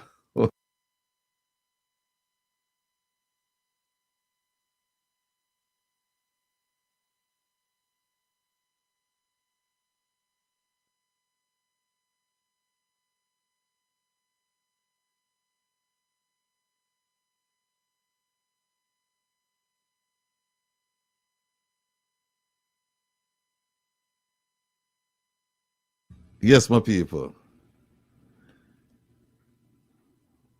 And the thing is, you know, people know, them know, you know. Them come out with all kinds of things and them chat all kind of nonsense and stuff like that. But believe me, people, they know, you know, the quiet, in the quiet, they know that what I'm saying is true. They know. And so they come out and them say all kind of things about me. And I don't make that bother me. Just, no problem. Caller, good night. Welcome to Come Reasons, Rattigan. Where are you calling from? Roddy, calling from West Palm Beach, Roddy. Yes, sir. Go ahead, my brother. Yes, Welcome. my brother. I just want to pay homage to you and the other people in your stratosphere who are using your platform to enlighten the Jamaican people, to create a different social atmosphere and a different political atmosphere within our small country. Mm-hmm. One of the things I want to move the needle of your conversation a little bit forward a bit. Sure. Because I've been listening to everyone, and you know, and I've gotten a sense and an impression that there's some false expectation being set of the PNP and Mark Golding, and unreasonable expectations. Because one thing I know based on our history, and if you go all the way back to Hugh Shearer, and you go all the way back to Siaga, and all of these JLP government that has been in transition in and out, one thing that we're guaranteed is that despite the fact that we have a constitutional budget, the cupboards will be empty. That is a guaranteed. Based on our history of our country, it's always been the fact. So when we have expectations, we have to be measured on, you know, and let's say Mark Golding is going to win and the PNP is going to take governance of the country. But despite the fact that we have a constitutional budget for 2024, 2025, there's no guarantee that the funds will be there to run the country based on history and based on the behavior of the current government, because we know that they're all fingersmith. And I am not even apologizing when I'm saying that. That's a fact.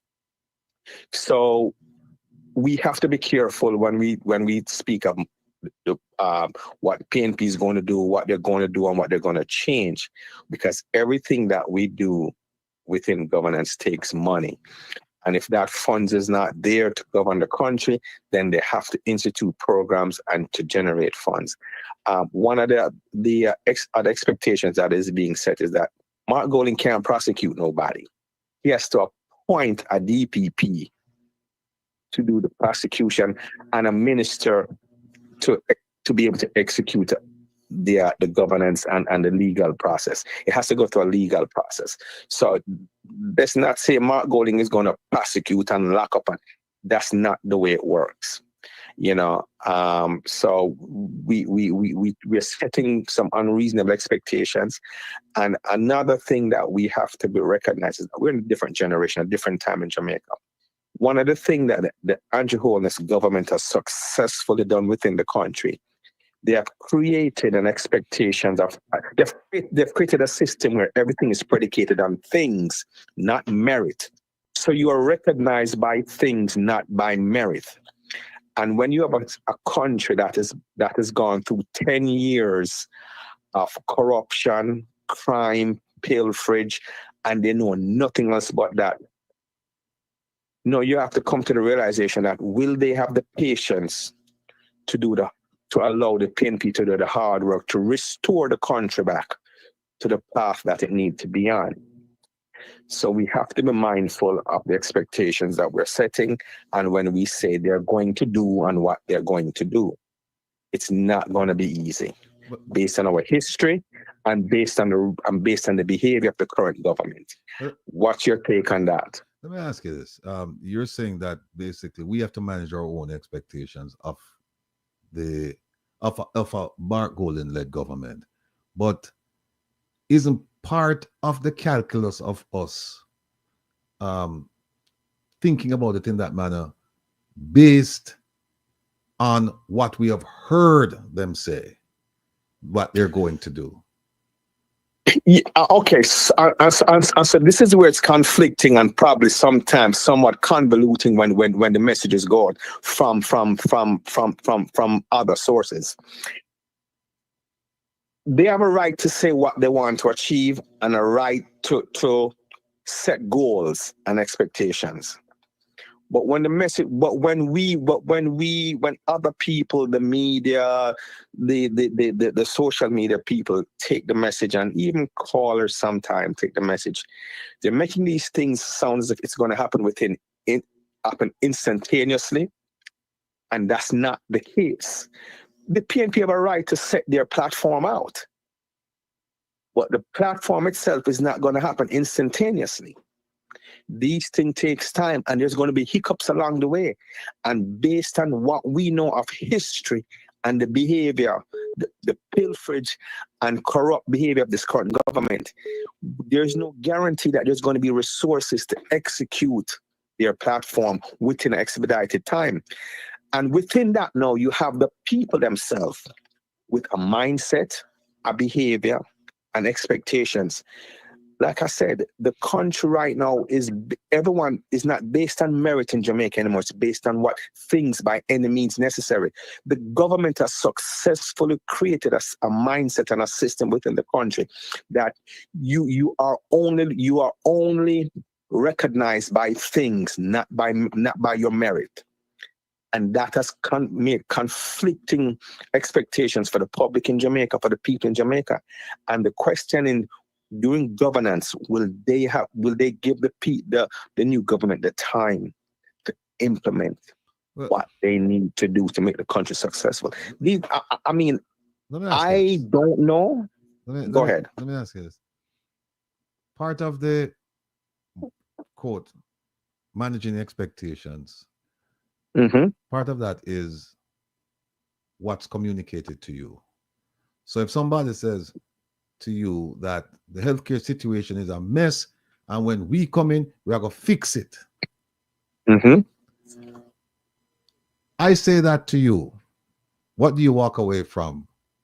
What do you walk away with when you hear that message? I walk away from the message that you have a plan and you have a goal in mind.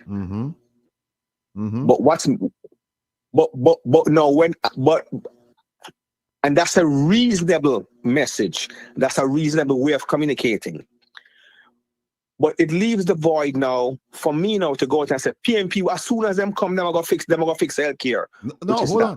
Hold on a second. Hold on. Now you're going to a point that I've been trying to drive home now for a long time. And that is, the political parties will give you a manifesto and they will say, here is our plan. This is what we plan to do. And when they say here's our plan, for the most part, it's here's our plan for the next 5 years. It is not here's our plan for the next 20 years. It's for the next election period. I am saying that what people should do, people should be issuing a so-called manifesto to the politicians and say, here's what we want.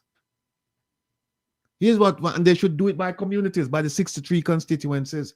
Each constituency should say, okay, let's look at the incumbent, the man who are run things now, and let's look at the man who want to replace the woman or the man who are run things, and say, okay, to both of you, here's what we want, and here's when we want it. Tell us. But rather, that would take a political revolution in Jamaica to have that kind of dialogue. But here's the thing: you have to start someplace, brethren. The journey of 1,000 miles starts with what? A single step. Starts with the first step. You have to start someplace.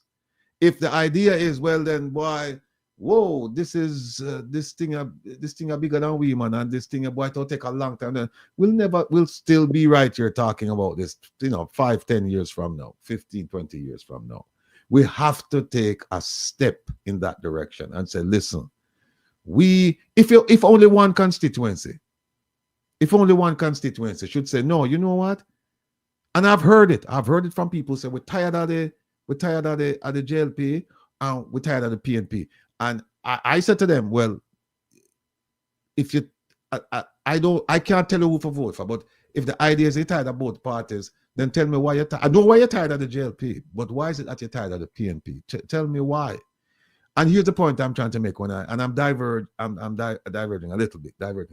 Here's why I mentioned that point. The PNP, they have 14 members in parliament. Now, the remaining, they're feeling 63, right?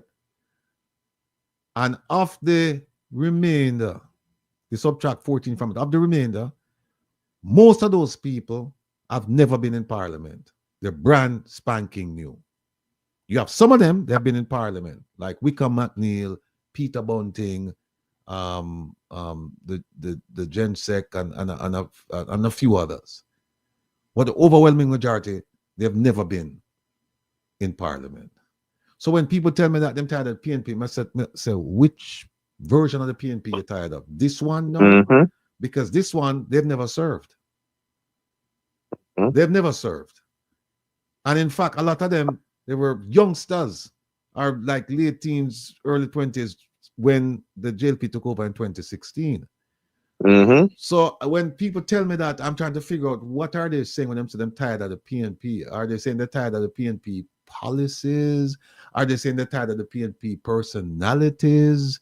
I don't understand what they're saying, because go ahead. And that is a very, very, very, very valid conversation, and I think that despite the PNP success, they've never ever communicated this part of their organization to the public, that and stress young, new, energized people, new ideas, new faces, with a fresh look to change the mindset. Because the same people who tell that they're tired of the PNP, they don't know of the representatives that the PNP have. They're looking at the same old people with the same old faces and thinking that they're getting the same representatives or the same people. So that comes in the form of communication and how they communicate and relate that back to the people. And it's the same thing that comes back to the governance, if and when they take power, that they have to be very transparent, very communicative, to explain not only their policies, but also why the policies are taking time to be implemented, what are the hurdles, what are the struggles, what are the things that they have to do in order for the people themselves to have the patience to give them that opportunity. All right. Well, look, we can go on and on. I think we're on the same wavelength, but it's just that, like I said, one is when people tell me that the PNP and the JLP are the same, I beg to differ, because that you see that kind of argument, that is a that's a convoluted argument, and it's not based on facts or reality, it's just based on emotion and bad information. Yeah, because the last time I checked, I checked the record all the time, and I don't see where Mark Golding was ever prime minister. So he doesn't have a record as prime minister that you can say you compare it against this prime minister and say, let's compare records. Like I said, when I look at the 49 people out there, the 49 people who are not in parliament, I see a lot of youngsters, bright, brilliant people, I say. And so I say, well, then, it's a false comparison to make. And that's why I don't even factor the PNP when I'm talking about, politics in Jamaica right now, because while I'm focused on who's in charge and what have they done. What have they promised? Right. What have they done? Yeah, right. But let's remove the people and just put both parties in place and look at history and ask yourself, if you're a well-thinking, reasonable, rational Jamaican, ask yourself, who has done more for Jamaica? Who has done more for Jamaica? But here's the thing. I don't go that far back, and I'll give you a comparison. you will hear, and even my friend who was in the JLP inner circle, I had to correct him the other day. You will hear them say the unemployment rate in Jamaica is the lowest it's ever been in history. And I tell them, no, that's wrong. And they will argue with me and say, it's 3.6, it's 3.2, and it's never been like that. And then I have to correct them and say, listen, the methodology that's being used now came into existence in January of 2024. I think it's 2024. January of 2024. And starting, they're on record as saying you cannot make a comparison between the unemployment rate from January going forward to anything that existed prior to January. You know why? Because the methodology is different. It does not allow itself for any comparison. So that's why I'm saying, when them tell me about the PNP, they do this and that, I don't see the comparison, because, and not only that, it is a distraction. Because it's a distraction. Yeah, because you want me. Yeah, and you know what? The person, there's a person who called last week. I'm just want the listeners, them know, everybody know that the person who called last week that we had a conversation with, a person, the person wrote to me, and the person want to come back. The person want call in and that. But I don't know. Look, I serve at your pleasure, my people. And if you tell me make that person come back in, then the person will come back in. If you tell me no, it's no. But get back to what you said. It's an unfair comparison. It's an unfair comparison. It's a comparison that I don't need to make. All I need to do is look and say, okay, you have held the reins of power from 2016 till now, and you promised me this and that. Okay, show me what you've done. I can provide you with a number of ATI requests I've submitted asking about this same thing, saying you promised me that, but when is it? But I don't see it. Did you do it? And I can show you the responses where they've come back and said, no, we never do it. We didn't do it. Right. Yeah, right. But even within the numbers itself, even though the numbers are overblown and convoluted, let's ask yourself this question: if you have 100 people working, right? 100, say you have 100 people working, and out of the 100 people, Hello? 8 out of the 100 people, yeah, if you have 100 people working already, and only 8 of the 100 people that you have working can't find bus fare, can't find food, can't pay rent, can't pay water, can't maintain themselves and can't maintain them family. How do you measure that in terms of employment? Well, here's how you measure it. They say that if they're not looking for employment, or if they stop looking for employment, they're not unemployed. Well, that's bullshit. Well, there you go.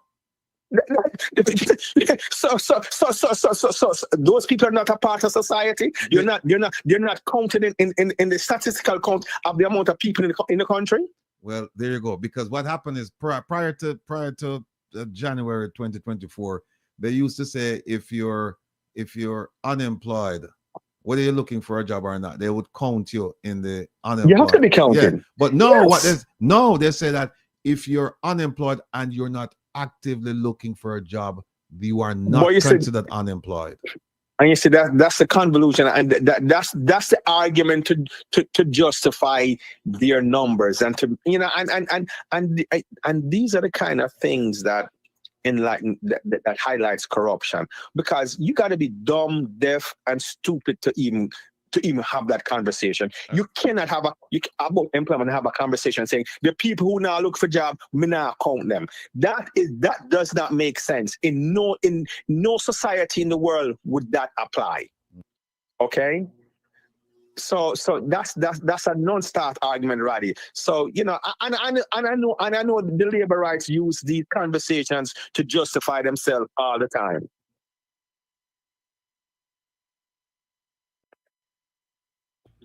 Yeah, my brother. Listen, I'm gonna run leave here because we have a caller who called in last week who want to call back, and the people them say yes. All right, Roddy. Yes, do your thing, brother. Well, take care of yourself, and man. as always, thank you for the call and the support, man, great. brother.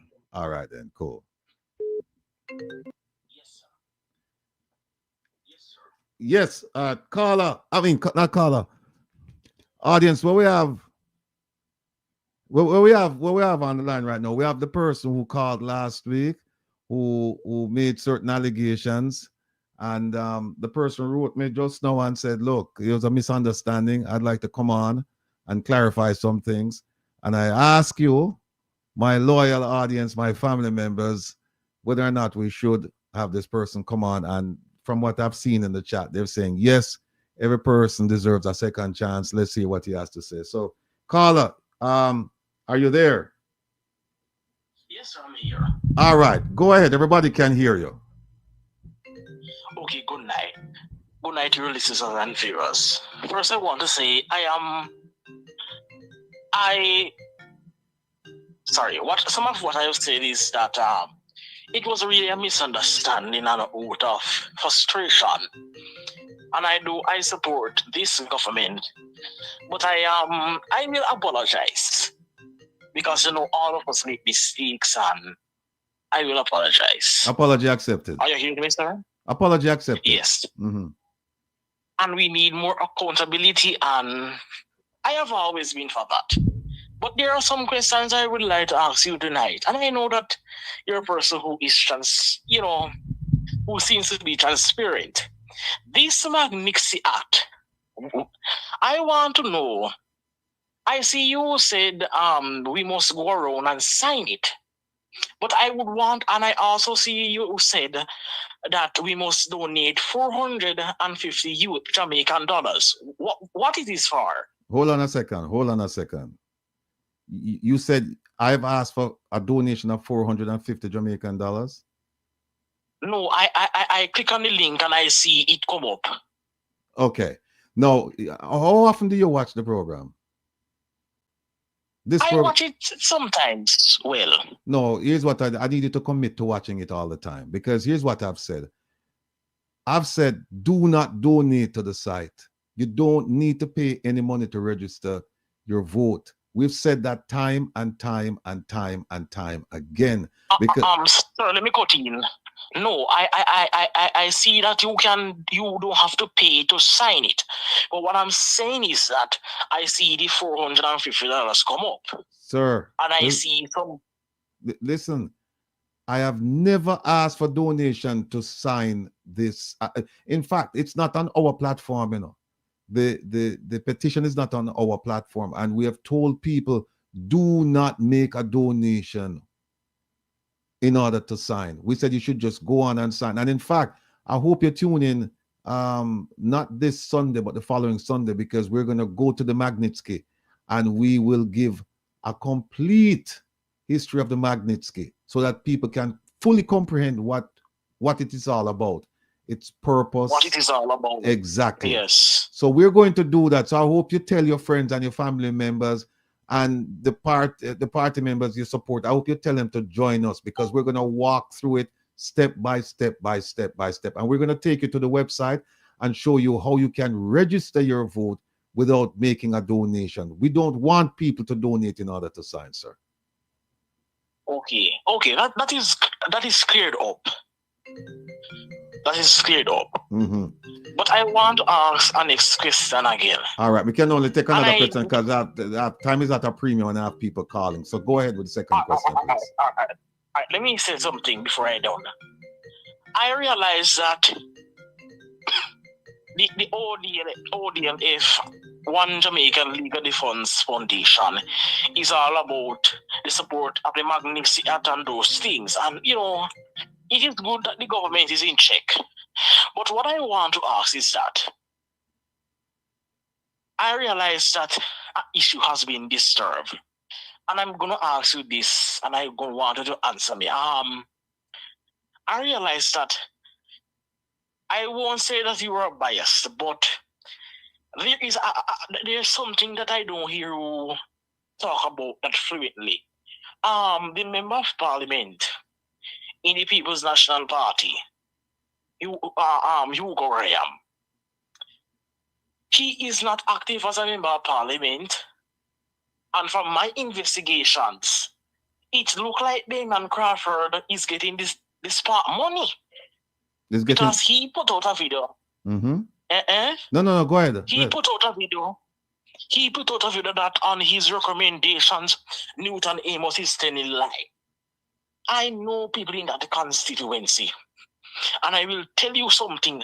He is not going to Parliament, and I don't hear you speak about it. All right. But I think it must be spoken about. We have to balance it. All right. No, you have confirmed to me that you don't watch the program on a regular basis, because I have spoken about that gentleman. That's a gentleman, I think, of a Lamborghini or some high-powered car. I've spoken about him. I have spoken about him and said that. No. I heard it spoke about him one time. No, it wasn't one time, sir. Wasn't one time. I've spoken about that gentleman and said that how can he represent the people when he's not even showing up to represent the people? I have discussed that gentleman and his voting record or his attendance record in Parliament. I have. Oh yes, but that was a good while ago, you know. But I saw you doing it. I saw you actually went through a whole series of it. But what I'm saying is that we need honesty in this country. And I don't know what the Prime Minister is up to. And he sees that Damian Crawford is wrong. Because he cannot be getting this fat money. Who elected him here there? He is now acting as a member of Parliament. Because he put out a video that Newton Amos, the Jamaican Labour Party candidate, said in lie on him. He said in lie that there's no work. I know for a fact that every single councillor in that constituency is a PMP, but he does not work as a member of Parliament and is active. So we must do an investigation. Carla, hold on 1 second, please. Yeah, go ahead. Yeah, but here's the thing. You're asking me, I don't know much about Damian Crawford getting path money and saying something about Mr. Amos. I don't know about that. This is serious. But hold on a second. I am not diverting. I am not diverting hold on a second. from you not to. No, hold on a second. I'll be very honest with you in telling you that I have my shortcomings too. I don't know everything. And this is one thing I have no knowledge about. I do have knowledge about the. Yes, and I want you to investigate it. No. Hold on a second. Hold on a second. You started out by asking me about the MP who's absent, right? And then you made some accusations, and I had to correct you and tell you that I've spoken about that gentleman on several occasions, right? Right. Yeah. And then you switch the conversation and start asking me about path money and Damian Crawford and Amos and I'll be honest with you. No, sir. I didn't ask about no path money, you know. Right. I said spark. Spark, right? Spark money. Sorry, I thought you said path. And so you asked me about funding then that Damian Crawford is receiving and this and that. I have no knowledge of that. And then you said to me, you want me to investigate that. Now here's what I'm inclined to investigate. I'm inclined to investigate about the 28 bank accounts, the illicit enrichment, the rural school bus program, the drill, the situation over at Ministry of Health, the situation over at Ministry of National Security. Those issues affect a bigger percentage of Jamaicans than what you're accusing Mr. Crawford of doing. So here's what I suggest you do. Here's what I suggest you do. Because we're all in this thing together, you know, right? We're all Jamaicans.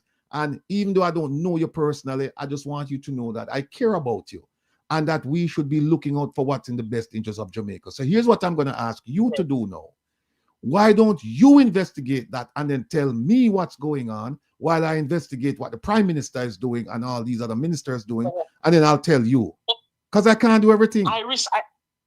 No, I know that, sir, but I'm going to butt in with you. I disagree with you totally in certain instances. Mm-hmm. Sir, what I spoke about is a serious business, you know.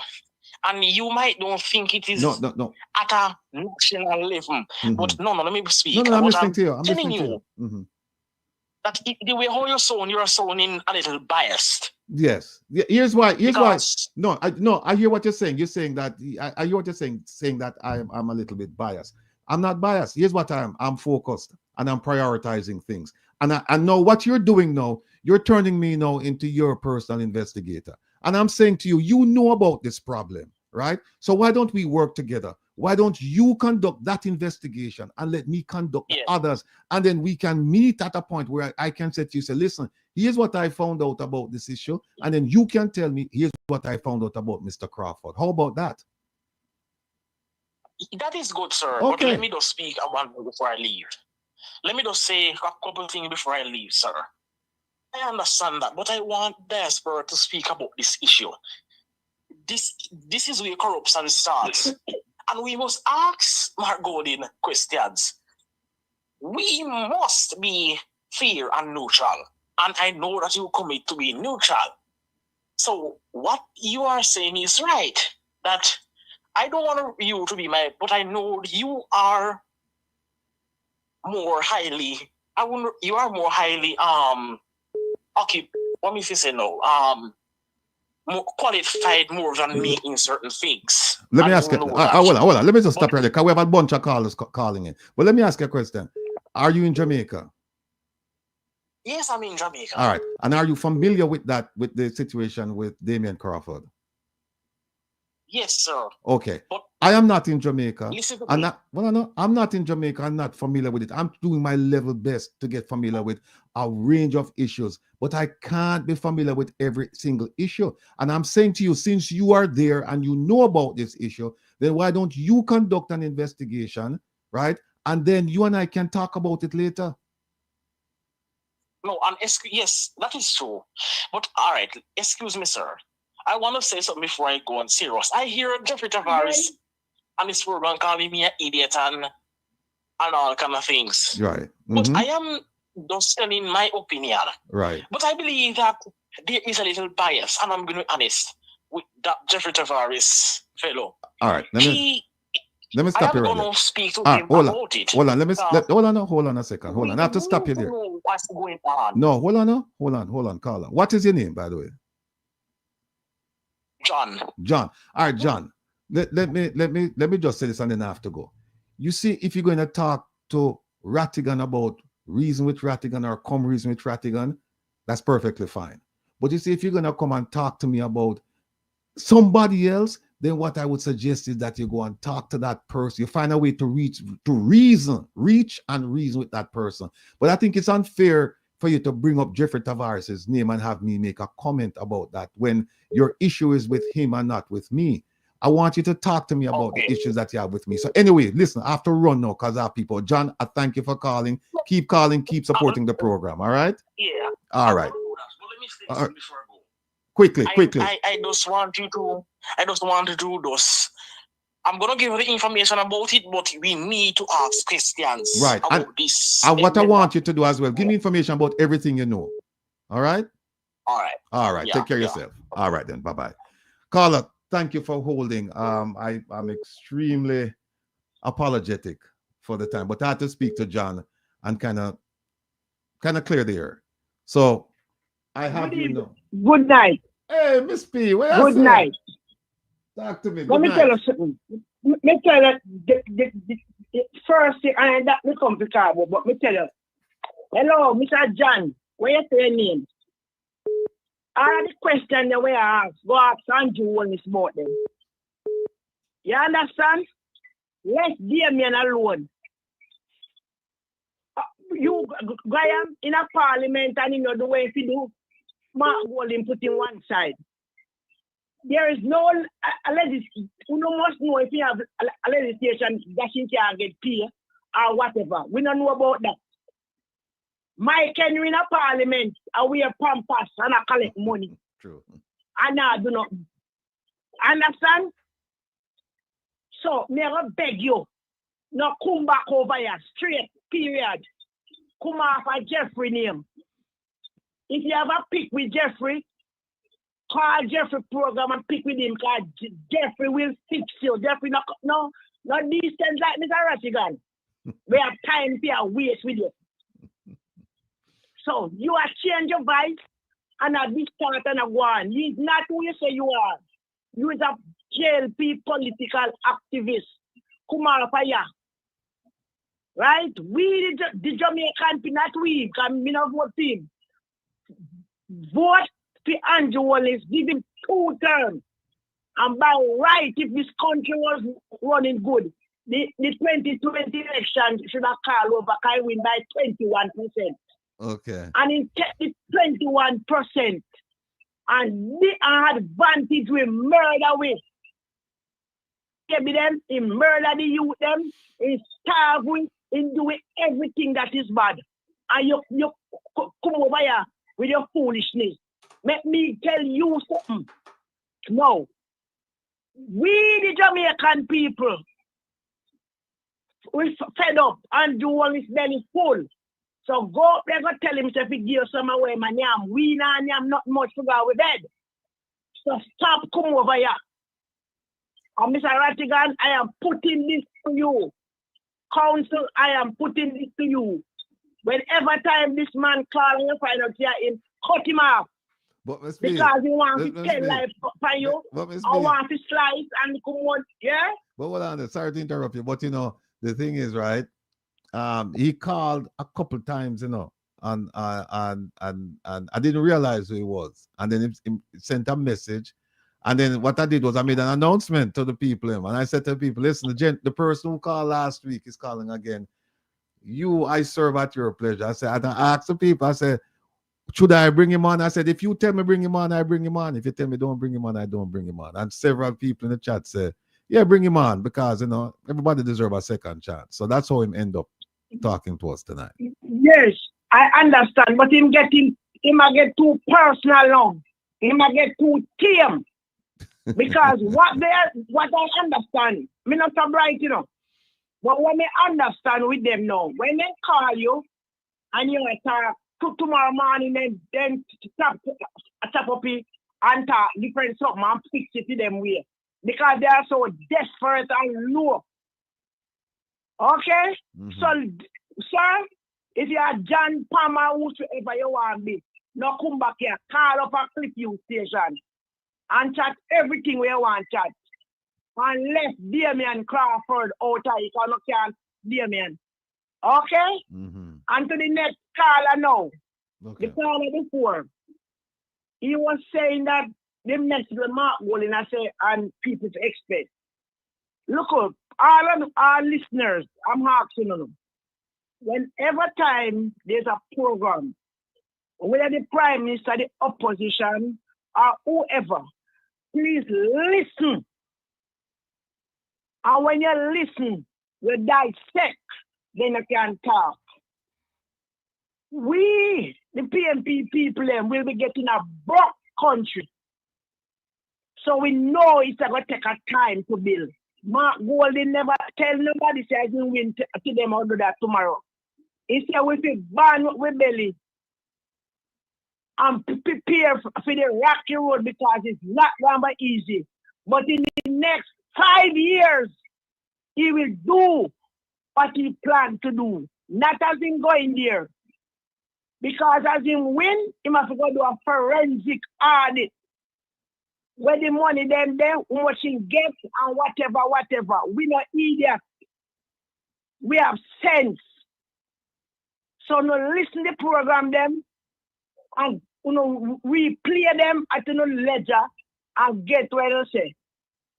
And for heaven's sake, Mark Jefferson Golden has never been a prime minister, but he passed the most legislation where if the JLP people they did use it, this country would have been far advanced at in a good thing.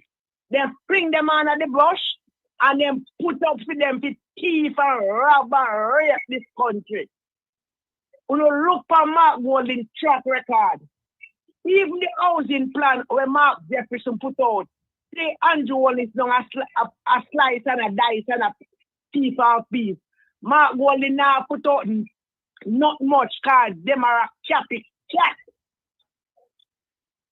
Right?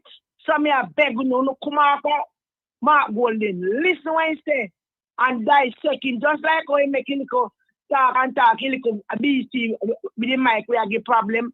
And everybody hear that. But you know, hear the positive message. At times the people wake up. Right? And Kirk, me Monsieur, come here, let me tell you something. Mr. Rattigan and the people, what ban mean? Ban. Can somebody tell me what ban mean? A ban no mean, say, yeah, go sell some shares and him get some money if you put here something. Whether that's the JLP, them, I don't know. I sell bond. B-O-N-D. To get money for do something. No money in like coppers. So you correct if you have one jewel in the you live book there. No tap take with a fool. A man collect much money upon the airport for 12 years. So for 12 years we can't collect no money kind of collect here already. Eh? So where all those things mean? Eh? He don't have no money, but he might walk go on a country ribbon about almost $1 million water project, almost this and no money. Kirk, we not fool like you. Oh, we not fool like you. And Mr. Rattigan and chat, me here it's alleged that when I was catch a fire already, me never to see. Hear me here. It's alleged. Me don't know. So me want you start out there and look if I can get any clippings or whatever. Right? Okay. Uno come over here and talk foolishness. Uno talk about boss. Everybody in Jamaica and out of Jamaica would like a good, decent bus service for the kids. But you can't care all bus. We have born some blacks smoke we're done. If the law of the country says certain age of vehicle must come in our country. So why did the government have them a whole vehicle come here? So we tell we say we are all closed and all bus government. So for people can driving a new bus with plastic upon the seat. Eh? What take for idiot? Miss P, let me ask you a question. Why would they put the subject of the rural school bus program? Election, I put you in the future. September come, PNP win. What would be your idea of what should be done with this school bus program at that point in time? Considering that you also said that him come and the shelves them empty of resources, including funding and all of that. But what's your take on what should happen to that program? All right, hold on with me now. Remember, I'm not so bright. But my first thing with the education sector, the bus is needed and is necessary. But it has got time first to me. I will get book in the school, fix up the school, them, because the school them having no furniture, some don't have no toilet, and I will get competent teachers along with some university graduates with just left, we can assist. Then now we speak about the bus. I will use the man them, the person that don't have a bus already. With one bus, I would bring them in the system, certify them, and make them sign up and give them a contract to carry kids them, because none of them have taxi. We can't go so look and chronic. Give them a system where them have to punch in and punch out. Put a thing, what you call it now, a tracker on them vehicles so that we can track them and know which part they stop, or long they stop for, and things like that. Then in the future, after we fix up them, they know, and fix up all of the education and look at the lunch system, look about the lunch system, making sure say the child get a lunch. Then now, going further, but that's all right, guess what? Depends on the amount of money we have. I remember we have the hospital then we're in a deplorable condition. So everybody has to go work. So we have to go touch medication. we have to go touch health, we have to touch road. So we have a whole heap of touching. But what I would do, I would put the most needed one them first. And then it take time now and touch and go on, so we can do. So right? Remember how we can, No, but here's what happened now. You have 110 buses on the island, September. And it sounds me don't want them there. You would use them. So what we all do with them? Because we pay for them, so what you all do with them? The person who buy them would have to take them to himself and give me back my money. We don't get living at them. Miss P, let me tell you something. Let me tell you something right now. Let me tell you something. And take it from me, Rattigan. You are eminently qualified to be a leader in this country. I'm gonna tell you already, so don't tell me about you now in education, because education can be formal, can be informal. What you have achieved, here, Minister Vaz said, only few people in Jamaica have common sense. And him say, him are one of them. Compared to you, him are not one of them. Trust me. Because what you just described, you know, is a conversation I had with somebody today. And it's about a surcharge action against Minister Vaz to get back the money where we pay for them buses. I make him a surcharge action because they said, listen, you get 1.4 billion for buy buses. You buy some buses and then buses, yeah, and we can say it here without fear of contradiction. The buses, them are all buses. We have buses there that came from a used dealer, a used bus dealer out of Vegas, and that dealer said on his website that the useful life of a school bus is 12 years. And keep in mind, you know, it's 12 years on flat surface, you know. 12 years on flat surface out of Vegas. And yet, the Jamaican government has purchased buses older than 12 years from the same dealership. So we know them pay a little and nothing for this. And it's old buses.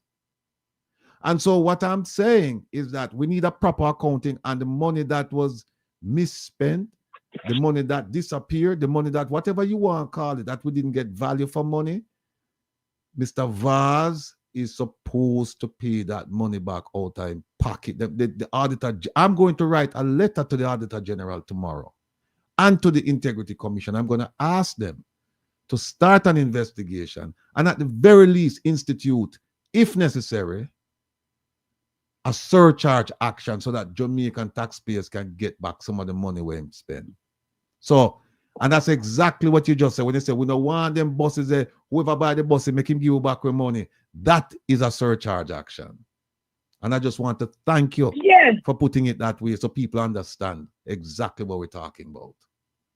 He would have to give me back my money, give back the money to the government, and we use the money properly. Right? And Kirk can call me old. Kirk, I am very proud of my age. Dog of my age is no puppy. And when people hear me on the radio, on the TV, I should say, and I went to ODLF, they couldn't believe me. Me younger than you, Kirk. Me over 50 and me sexy and young and me full of shit. Me look good. You understand? Me look good, Kirk. But don't tell me about my age. Right? Let me tell you something. Age need wisdom. Me and Ratty, me get to know Ratty over there. And if me beg Ratty one vehicle, Ratty give me the whole 15-year-old vehicle, he would have to keep that. Because rate, he not rate me. Like me call him and say, Mr. Rattigan, there for people, me have you know, one vehicle. Right? And me can all vehicle come give me when I use. Me I tell them me check, and I'm not saying I come give me no want it. I rate him, not rate me. Right? I saw me tan, let me tell you. Now when he come to this country, me not choose Jamaica. You know why? Jamaica choose me. I was born here. So Jamaica choose me. I am helping to rescue Jamaica so that my grandchildren, great-grandchildren who coming after me can have a better future, a better country. It is time for us to stop going overseas to look better employment and giving our time and effort overseas, building a next person country and leave our country in the wilderness because of poor politician policy. Okay, Kirk? Get that in your tough call. Jamaica is the pearl of the Caribbean. And the diaspora, that means the people who migrated, have served us so well. Even in the COVID saga, when the Prime Minister of 28 bank accounts have served a ground, it was the diaspora who helped us in this country. It is time for the Marky J. When you farm the next election, you want a minister of diaspora. You want the diaspora to be strong. And diaspora people, I am calling upon you who have your resources. We need a chain of pharmacy, supermarket, hardware, and everything when you're out there, rape, we have fun. We need hotels so that you who born and grow and know well, when you employ we, you will know how to treat us. And you will help build this country. So the money where you make, the profit where you go make, it a go turn at Jamaica and build Jamaica. Too much foreigner come and suck out the blood of Jamaica and build back to their country, like what the Chinese now are doing. So Mark Golden, I am putting this to you. When you farm government, get serious with the diaspora, meet with them, come to some conclusion. We want hardware, we want pharmacy, we want supermarket, we want everything out here. We want auto place, we want mechanic place from the diaspora. Too much foreigner come from we around, down Australia and we around, so and call themselves investors. They abuse the workers of this country. And when you look, the Jamaican people are get paid low pay job and then carry them manager from them country. We are get paid in the US, especially in a hotel. Going to these hotels them and look how much Jamaican in the way a manager. Is either him a funny man or him a informer. So he join with them and suck the blood of the ordinary people. We want back with Jamaican people. We want back with nurses them here.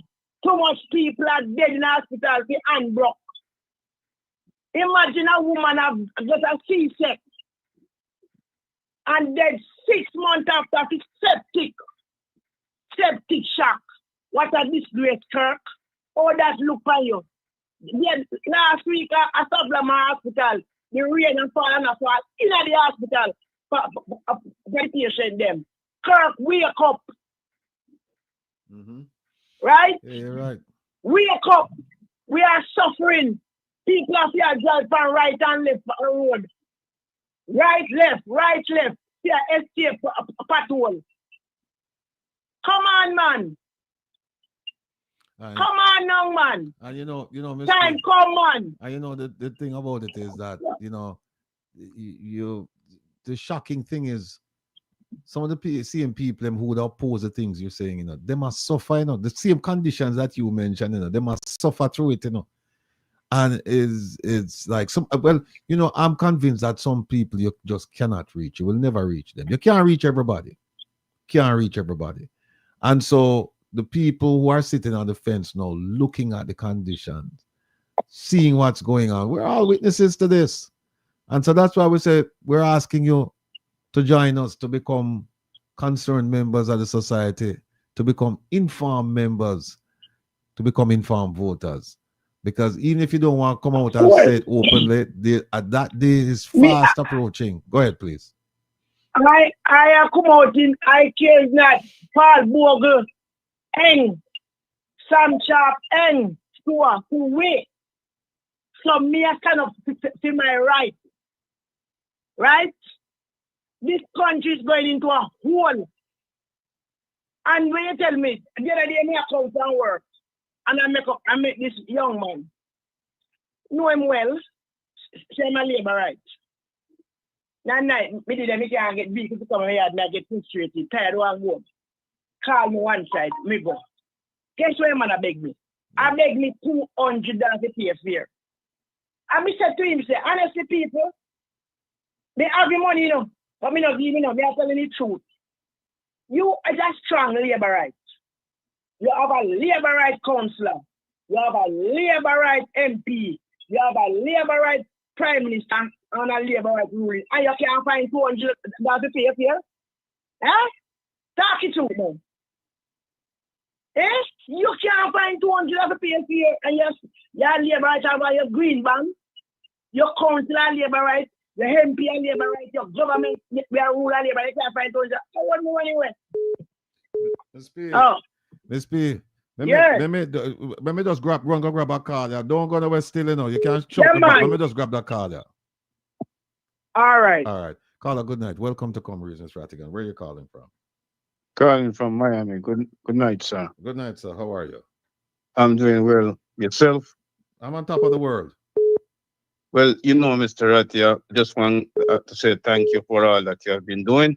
Thank you, sir. And, you know, I can see that you're a real manly height. you reap benefit from what was sown. That's true. You know, I will not deny that. That's true. Yes, and you're not afraid to give back, and you're a man of conscience. You know. Thank you. But I want to draw your attention to something, sir. There was a diplomat that met with the Prime Minister some time back, and it on the JIS website you could get it, where the Prime Minister was saying to that diplomat that he had appointed him co-convener to something. So I would like you to find out and ask a question. What year was that? What year did that take place? I think it was last year or the year before. And you don't know the name of the diplomat he was talking to? Yes. It's the UN ambassador. UN ambassador to where? The ambassador. I think his name is Antonio Gutierrez. Oh, okay, yeah. Yes. I think that was it last year or the year before? But go ahead with the point. I think it might have been the year before. Yeah, develop the point for me. So we would like to find out if he had signed, if it was a paid appointment or something, you know, if he's getting paid for that, or what, if he have some other allegiance other than the Jamaican people. You're talking about the Prime Minister? Yes, definitely. Instead of make him co-convener or something, right? Yes. Well, you know, don't forget that the Prime Minister is also a member of His Royal Highness Prince Charles II Privy Council, the advisory body. And I don't know what he's advising him about, because, you know, we have a Governor General who is King Charles's representative in Jamaica. So, so I don't know. But anyway, I just want you to. I would just like you to dig up and listen to that. And the press conference. Yes. Okay. Thank you so much, sir. Have a great evening. Thank you very much. Thanks for the call. Thanks for the support. You're welcome, sir. Bye-bye. Yeah, people. Let me see.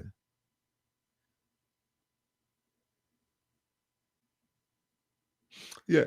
So, thanks, Missy. Missy threw it another thing that said Sunday at 2:00, tune in and we'll show you how to, we'll walk you through the ATI. By the way, I'll just have you know that the ATI group or unit, whatever they call themselves these days, they were, I think at one point they were over at Ministry of Education, and they moved them over to the office of the prime minister.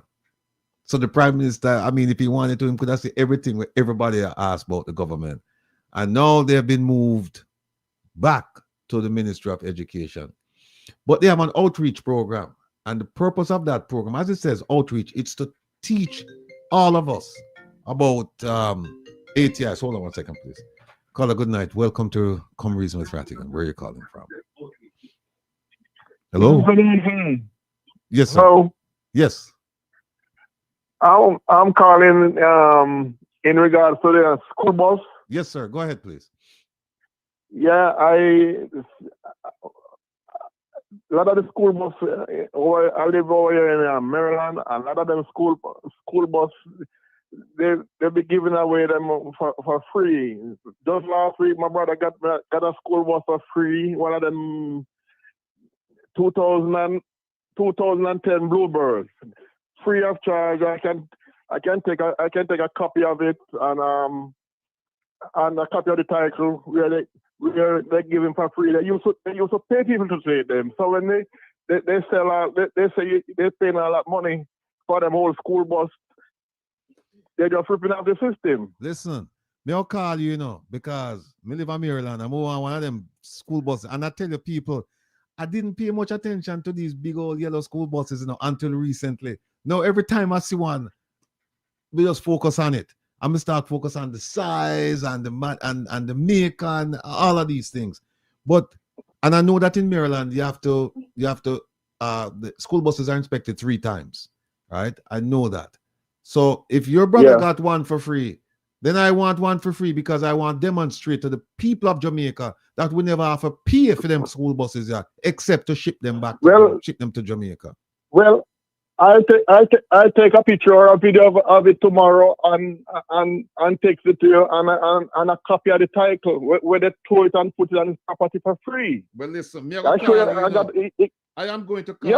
The number, I'll call you tomorrow because, listen, I want to talk to your brother and find out where him get this one for free because I want one and I go and park it up in front of my yard and I go and take pictures of it every day and tell the Jamaican people. So me have a school bus at 2010 where them claims to them them supposed to spend $80,000 per bus, right? And the minister will come and tell us, say, well, them pay for trade and them pay for insurance, blah, blah, blah, blah. Well, we have one to me tell themselves, see me have one free. Free. Listen. And them pay for tour it and come put on them property because they want to take off the tag. Listen, me I'll get one and me will drive it, go to Miami and put it on the thing and send it down there for free. Right? I'm going to want to get a whole heap of we want people in the diaspora now, we want to trump up on the money now, so we can get all them free buses, and all we have to do is pay for ship it go to Jamaica. And we want the same, you see them get exemption for pre-inspection. We want the same exemption where Mr. Vaz got. We want the same exemption. And the same exemption we them get from certain duties and tax and tariffs. We want to get them there too. And we want to donate them to certain schools. That is what we want. That is what as a diaspora, that's what we're supposed to do. Come up with a fund side, come up with some funding and say, all right, we have some free buses, we could send them down there, and at the same time, we could petition the government. They say, all right, only buy the fuel. Since them not care about the environment no more, them not worry about the electric bus, them bring the big old dirty bus them down there, then fine. We could bring the dirty bus them. But which one want the small one them, I want the big old one we can't turn the corner in Jamaica. I want the small one them what them use for like special needs people. The one what he got is one of them square front Bluebird. Me know the square front Bluebird. Me expert on them the bus then now, Yeah, man. All right. Yeah. All right. But hey, look. Go ahead. Sorry.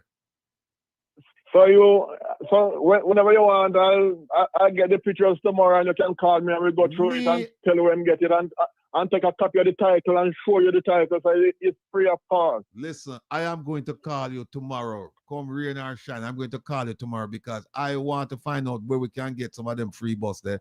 Because then I'm going to start a funding thing so that we can get the buses done. Because we are going to show the Jamaican people, We're going to show the Jamaican people say we can get the bus them for free, and we're going to show the people how much it costs to move them from mid-Atlantic states to get down to Florida. In fact, we never forgot that far. We can just put it on the ship of Baltimore. We never forgot that far. Just put it right as it's a little bit expensive to come out of the Port of Baltimore, but you can cause my brother, he got a CDL license, he can drive it right into Miami. Me will drive one of them with him. He will drive one of them. If we get two, me and him drive the two of them go straight down to Miami or Port Canaveral. And then we just put them on the thing and make them go down and make the Jamaican people them can get some free bus. And then guess what? We not charge nobody $100 a day. We not charge the student them $100 a day. We're not doing that. No. If it's possible, if like a community need one, you donate it to the school where them can move the kids. Balma G, you know, get ready, because we not get food in the bus. And if we get a free bus from this gentleman, I don't know, so we are sending the bus coming out. And we have enough people from Waterhouse who can just trump up their money and pay for maintenance and buy the thing. And if that not, we can tell the government, say, at the very least, we can't do this because we don't have to spend $80,000. I don't have to spend a 1 year plan or a 3 year plan. You're a godsend in our brethren. You're a godsend. You're a left-hand drive. Them have left-hand drive down there to miss here. What are you talking about? And our one are just running at the neighborhood, Our one are running at the neighborhood. We have to run from Towile and Cockburn Pen and Compound and Firehouse and Jews and in that area there. We are going to service 8 schools in that one little area there. And we just pick them up at them yard and drop them off to them for walk and dip on the street and exposed to none of the foolishness where kids exposed to these days.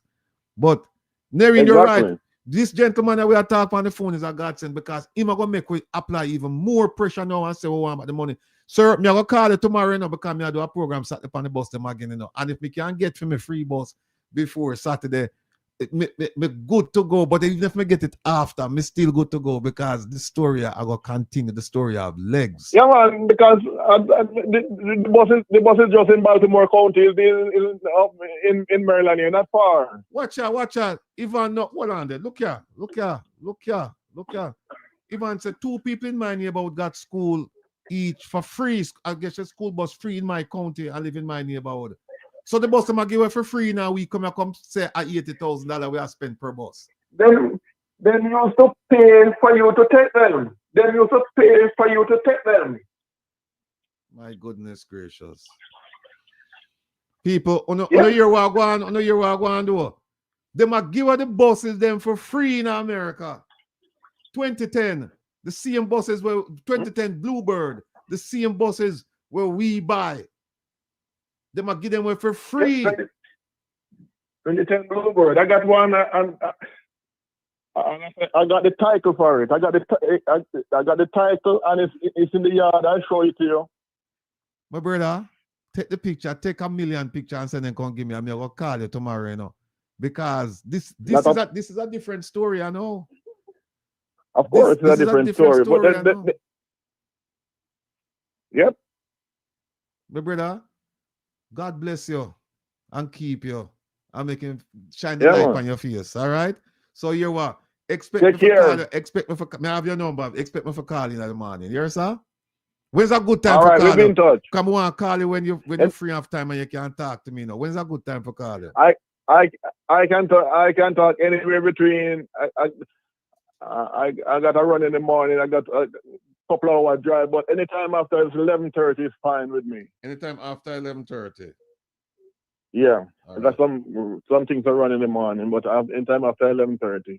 Well, I tell you one thing. This is one call me I make tomorrow after 11:30. So take care of yourself and your family. Big up your brother for me and tell him say, boy, get on the list forget my boss too. All right. All right, not a problem. Thank you, sir. Take care of yourself. Be well. All right now. Bye bye. People on here there. On here, Ivan, send me the picture of them, Ivan. People on here there.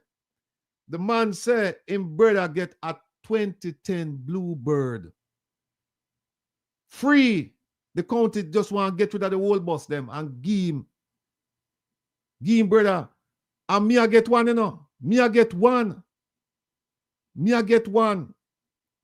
And me and this man and Ivan and the rest of we in the diaspora, we will collect as many free buses as we can.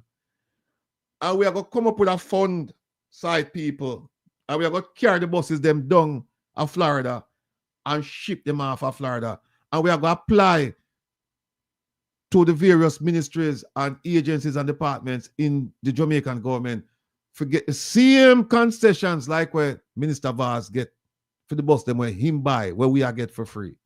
We are going to pay for that. We are going to apply for that. And then we get the bus them, we can donate the buses them. Like me know the people in my Waterhouse and Towile, if them get a bus, they will trump up them money and make sure so the buses maintain and can pick up them children at them yard gate and carry them go to school and bring them back, drop them off at them yard gate. So communities can get involved now. Why is it that we couldn't get all of them? Minister Vaz couldn't just say, we could take the free bus them and take the money there, take the money we them spend and build out the schools and buy books like Miss P said, buy all of the things necessary, the resources so that picnic can learn, and then take the free bus them and pick them up and drop them off. Why? Yeah, regular girl, it's this week with Brooklyn. Yeah. Avenue H and New York Avenue. Coming down the tens and thousands and dozens and hundreds. We just come in. We have a whole heap of things to talk about. Whole heap of things we have to talk about. My goodness gracious. This gentleman, I tell you. 1 second. I hope it's another caller. This is a car about bus too, you know. Caller, good night. Welcome to Come Reasons, Rattigan. Ratty. Tell me the bus you talk to me about now, please. Yes. I'm gonna send pictures and get some more information from my neighbor and let you know. Free bus too? Yep. My goodness gracious. I even know candidates. Ivan, you want me I call you tomorrow too, you know, Ivan. Ivan, one of the best time for call you, Ivan. Anytime. Ivan, you what? I'm going to call you. I'm going to give you enough time to get a good night, your beauty sleep, and get up and have your breakfast and your nice like spice. And then I'm going to call you just after I call this gentleman. Yeah. I'm going to call you before I call him. And okay. At the bus we are talking about, because Ivan, I cannot believe, say, the gentleman said him brother get a 2010 Bluebird. And when me look on the list of buses that them buy, there were several 2010 Bluebird buses. Several. Yeah, I've been watching and listening. My goodness. Listen, Freedom, you're right. Everybody in the US should call when I say them can't get the free bus. Them and they could just assemble them and we just drive in a convoy, go straight down to Miami and put them on the boat and make them go to Jamaica and make we just divvy them up in Jamaica and show them how you deal with people's resources or how you know to deal with it. Same so. Bye. All right. Ivan, take care of yourself. Expect my call tomorrow. Thank you very much. People, when you hear what I'm going, when you run all of you in Jamaica, when you're supposed to rise up now, you know, and say, how is it that the bus them are given for free in America? And when you divide the number of buses in the money we get, it come up to almost $80,000. I hope it's the next call is about bus, you know. Hello, good night. Welcome to Come Reasons, Rattigan. Where are you calling from? Mr. Rattigan, let me just say this quickly to you. The buses have other uses, you know, that they could use in the school stream, in the school system. For instance, nurses station and all of that. Yeah. So how could they not think about that? They have several uses. They could have turned them in a classroom too. Yeah, and classroom, yeah. Take out the seat and do and retrofit them, do all kind of things. Them say them are retrofit them. They not retrofit them. Just like even the containers, how they modernize the containers and fix them up and use them back. It has many uses. Why didn't see that?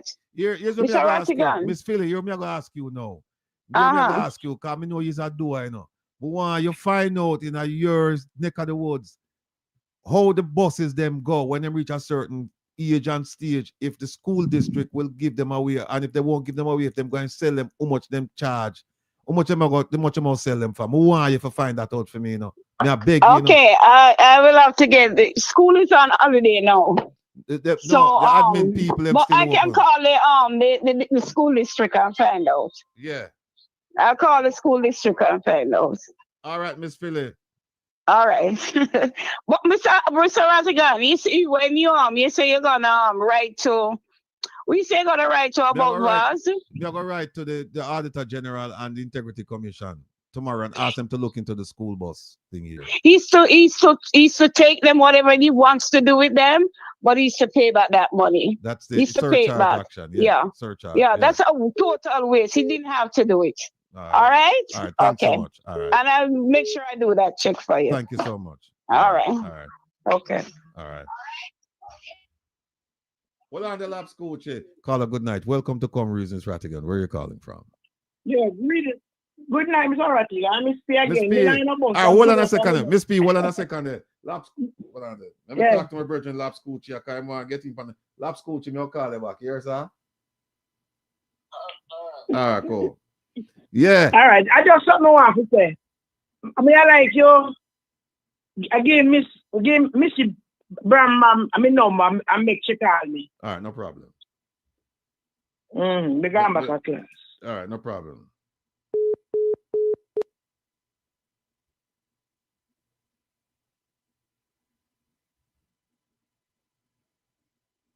People, I want everyone to hear what just happened. The bus them are given for free in America. At least in some districts, maybe not all across America, but in some districts. Because we hear from a gentleman who said, "Fee him brother get one, and him have the title, and the man say, "Take the picture and show me." And say, Ivan say our neighbor get two, and at 2 different states them live in. So we are going to dig deeper into this, Remember me telling you, say we do part 1 and part 2 on the story there already, And we have part 3 will come up this Saturday. And I sincerely believe there'll be a part 4 and a part 5 and a part 6. We're going to take this thing all the way through to the election because the people, they must know so them get gypped. And hear how it's wicked now. Hear it wicked. Somebody said to me the other night, that some PNP member must have mentioned that, if a tube of toothpaste, and the person don't know who me attack, the person I me tight. You a tube of toothpaste at 2016, you can buy a tube of toothpaste, and now you buy like half a tube, or you buy a whole of bread and you buy a half a bread now. But them say inflation in it and all of that stuff. And okay, that's one thing. Here's another thing now. Because right so you buy from a wholesaler or a retailer. You're not buying from the government. The government put on them tax and tariffs and whatever, but you buy from a wholesaler. And they're in a business to make a profit. All right. But with the school bus now, them take your tax dollars. Go buy bus we are giving for free. And turn around and tell you, say, you have to pay for ride the bus. What could that go so? Think about that, people. Them take money out of your left pocket and then them take it out of your right pocket. Them left you stone broke. Them take away everything from you. Them ya are no Robin Hood. Them ya, they're robbing the hood. That's what them are do. Them are not Robin Hood. Them not take from the rich kid to the poor. Them are rob the hood. Them take your taxpayer dollars and then go buy bus we are giving for free in America. And so you have to question yourself, well, so where the money go? If the bus are given for free, why you buy it? And even if the bus are sell, we know the bus not sell for $80,000. And even when you add up all of the other miscellaneous charges when we talk about it, don't come up to that. And then them turn on and tell us you have to pay for ride the bus. Call a good night. Welcome to Come Reasons Rattigan. Where are you calling from? Hi, good night. I'm calling from Florida. Florida. Okay. Please tell me about some free buses. I don't know anything about any buses. All right. Go ahead. But I do have a question. Sure. But I mean, now that I'm listening to you even more. So I was listening to another program, and one of the upcoming MPs or MPs in waiting from the PNP, of course, mentioned something about, Andrew will get him 3 years in a prison. And I'm like, 3 years? Oh, you for rob so much money and get 3 years. So I'm asking you from a legal perspective, how much years do you think he was gonna get? Well, it depends on what them charge him with. So what is the highest or the most serious charge do you imagine that could it could be? Let me just say it depends on where he's charged, because if he's charged in America, it would depend on the state, or if it's a federal case, then you know, you have the minimum mandatory sentencing, or if it's Jamaica, or if them charge him in Canada or the UK or the EU, we don't know yet. But the one thing we do know is that we believe that there's a substantial case to be made against the Prime Minister. We believe that. And if that case is made and he's found guilty, then we say he should get the maximum penalty. And yeah, he should get 3 years for each citizen. What the hell? Which would serve as an object lesson to the rest of them, that you don't ever dare do the things that this Prime Minister is accused of and found guilty of, that you don't ever dare do it. That is what we need to do. You need to make an example all the time. But again, it remains to be seen what paperwork is filed, where it's filed, and the penalty structure under that jurisdiction. All of these things we have to. So for right now, I think people are in unison saying that this Prime Minister has committed. He has committed. It is a belief that he's committed some unlawful act, and that he should face the penalty. But that remains to be seen. It remains to be seen. But I understand your frustration, though, that, you know, if he's found guilty, it can't be 3 years. Yeah. And I'm not gonna hang my, you know, on America or Canada or England. I'm just thinking Jamaica. We cannot give him 3 years. Oh, you know what? And you know what? Andrea just explained it to me. She said it's not what the person who made the statement, what he meant wasn't 3 years in prison, meaning he's gonna spend the third term in prison. Ah, yeah. That sounds better. The whole thing. You know, easy, you know. Okay. Yeah. So not like the literal 5 years or I don't remember which one it is, 4 or 5 years in prison, but just like the third term won't be in government, it will be in prison.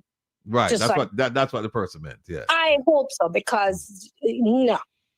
There was a man that spent 50 years and never even do nothing. They didn't even charge him. Right. And he spent 50 years in a No. I'm familiar with the case. Now, here's what I'm gonna ask you. I'm gonna ask you to, as a Jamaican living in, you know, as a Jamaican in the diaspora, I'm gonna ask you to help us with this movement here. And I can mention to you the One Jamaica Legal Defense Foundation. That's one. But the other thing is, I'd like you to, in your spare time, you know, over the next few days or next week or so, just make some inquiries about school buses in your neck of the woods. And then just let us know if it's free, and if it's not free, if this auction them off, or if them just first come, first serve, and what's the average price of a school bus and the size and all of that stuff, if you don't mind. Yeah, I'll try, but honestly, it's such a busy time at work now. Well, then, no. So it won't be in the next week or so. No. Do you think? No, do it at your convenience. At your convenience. Okay. All right. Yeah. Thank you so much for your call. All right then. Take care now. Have a good one. Bye-bye. Bye, people. But me wake up now, you know. Me wake up. That gentleman, I don't know what I'm doing. Tell me, say, because now, guess what? Now, me I go start ask round up my neck of the woods, you know. Me I go ask now about the school buses. See if me can get one from the school district where me live, you know. And believe me, get it, me park it out front, and I'm going to get as many buses as me can, because we are going to drive them go down to Florida, and we'll send them come to Jamaica, and we are going to show people, you know, what we actually going to do. By the time all of this done, the election might be over, and if the polling is right, there's going to be a change. And if there's a change, we have to show the Jamaican people what actually happened to them, and make them know, say, the Magnitsky is the way to go. We can't make them people that get way. We cannot make them get way. All right? Missy, you run me off. Missy, I tell me it's at 12:24 now, so I have time for me to go on my bed. No, but people, this is as Mr. Jeffrey Tavares says, this is breaking news that buses where the Jamaican government buy, they might give them away. in America. Unique race in the mouth check. Yes, people, no check and make me know. Check and make me know. Missy, big up yourself. Have a good night's rest. Because we need about the place. Oh, Mark, Jam. No, Mark, you what? The bus them coming up. We don't have to use them for. Remember where Miss Phyllis said, you don't have to just use them for transportation. You can use them for school. You can use them for nurses station. You can retrofit them and use them for a whole bunch of things.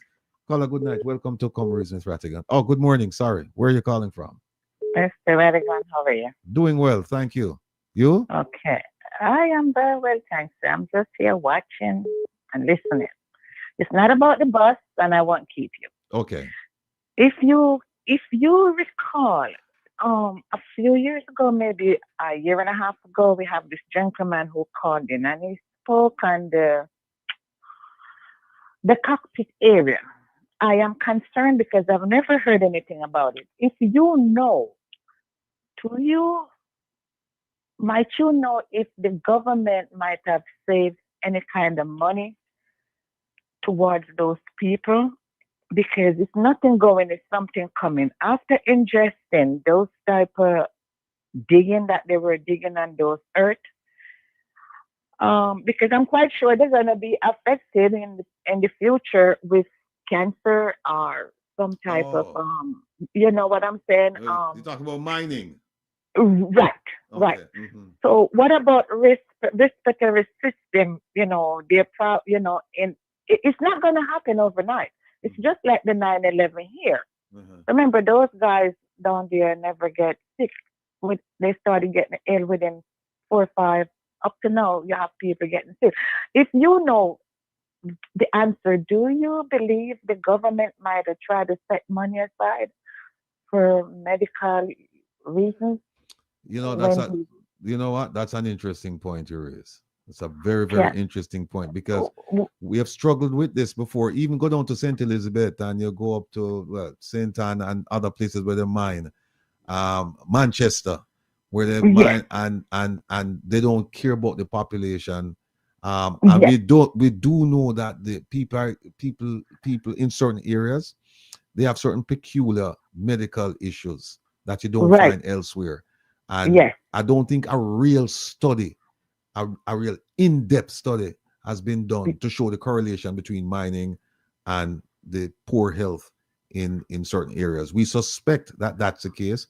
And, you know, I say that in an ignorant fashion because I really should check it out to see if an in-depth study has been done. I don't think one has been done. And I'm glad you called because I write it down. I'm going to have to check to see that. Somebody in the live mentioned on the chat said Dr. John. Now I remember the gentleman. Yeah. You recall that gentleman? Yeah, I do. Jamaican? Yeah, because he was talking about the pool, the red mud pool right next to the Charlemont School. Yeah. Mm-hmm. Exactly. And they're saying it was 5 parishes. I forgot the names. But which parish were they directly digging in? I'm not sure. I'll find out. Poor health. Okay. And some of those buses could do well for nurses to work from them with those people. You know that, right? Yeah. That's what Miss Philly was made mention of that. Yes, some of those buses really would work down there if they don't have a good hospital. Maybe some of those people, you know. Yeah, and they could have a room. You could have a room in our roving hospital where they move from community to community. You know, provide basic healthcare services. And you know what? That would certainly help with some of them. That would really stop some of the hemorrhaging of money going into the Ministry of Health. You know, because now we really would have people going out there and we could actually assess what they're doing, as opposed to we have cost overruns and we don't know what the hell's going on and people. There we go. Yeah, I'm glad you called. OT said Manchester. Okay, very well. Okay, very well. All right, I won't. Hello. Right, I won't keep you any longer. Okay. All right. Thank you so much. I know for the call. Our buddy called back, but you know what? He's pretty smart. Maybe he smelled the rat because you know. I know you don't need help, but you do have backup contingency plan if they try anything stupid with you. Hey, there you go. You have a good night, sir. Take care of yourself. Be well. Okay, bye-bye. Bye-bye. Yes, my people. somebody that called, I don't know where. Whoever just called a while ago, call back, please. Because, I mean, I'm wide awake right now. You know, I don't know if I'm going here for sleep now after me hear this story about the buses, that you can get it for free. You know, I don't know. And like Miss Philly and like the lady who just called, the young lady who just called, said that some of these buses, you can retrofit them and you can do anything you want to do with them. You can turn them into classrooms. You can turn them into mobile medical stations. You can turn them in food trucks. You can turn them into anything. Food trucks where you drive, where you come out and you serve lunch. So you don't even have to put all kitchen and all them stuff in some of the schools. You just have the lunch truck come up and just start serve, because some of them big want to make really, really nice food trucks. So this is boy, oh boy. Jamaica people, we have it hard, but we are going to survive. We are resilient people. We are going to try little fears right now, but things are going to work out. It's 12:29 now, so we are going to lock off now. OT, give me some music. People, let me tell you something. It's been fun. It's been a blast. It's been educational. It's been everything but boring and ignorant. We learn. Me, I've learned so many things tonight. Actually, in morning time now. So I just want to thank Ali for stopping by. Thank you for the support. Keep in mind that this Saturday we will be broadcasting from Avenue H and New York Avenue in Brooklyn, New York. And let me just say that, turn on the music a little bit, the OT, let me explain something to the people on that. Turn on the music a little bit. All right. Now, let me just say something that I must say. I am not endorsing what's going on at recent medical anesthetics. So I don't want you to come here thinking that, well, Rattigan is encouraging you and is telling you that you must take the product, you must take the services. No, I'm going there to broadcast. Whatever you decide, whatever services you decide to acquire from Risan, that's between you and Risan. I'm in New York. I'm there for the grand opening, and we're going to broadcast. We're going to do our regular scheduled program. We're going to focus on beach access, and we're going to focus on the school bus, rural school bus program. Time permitting, we will also look at the DPP position. Who's going to fill that position and what's going on over there? So again, let me make it abundantly clear. We're not endorsing Risan Medical Anesthetics and the products that they're offering. We're not doing that. We're there to witness the grand opening, and we're there to talk about what we want to talk about.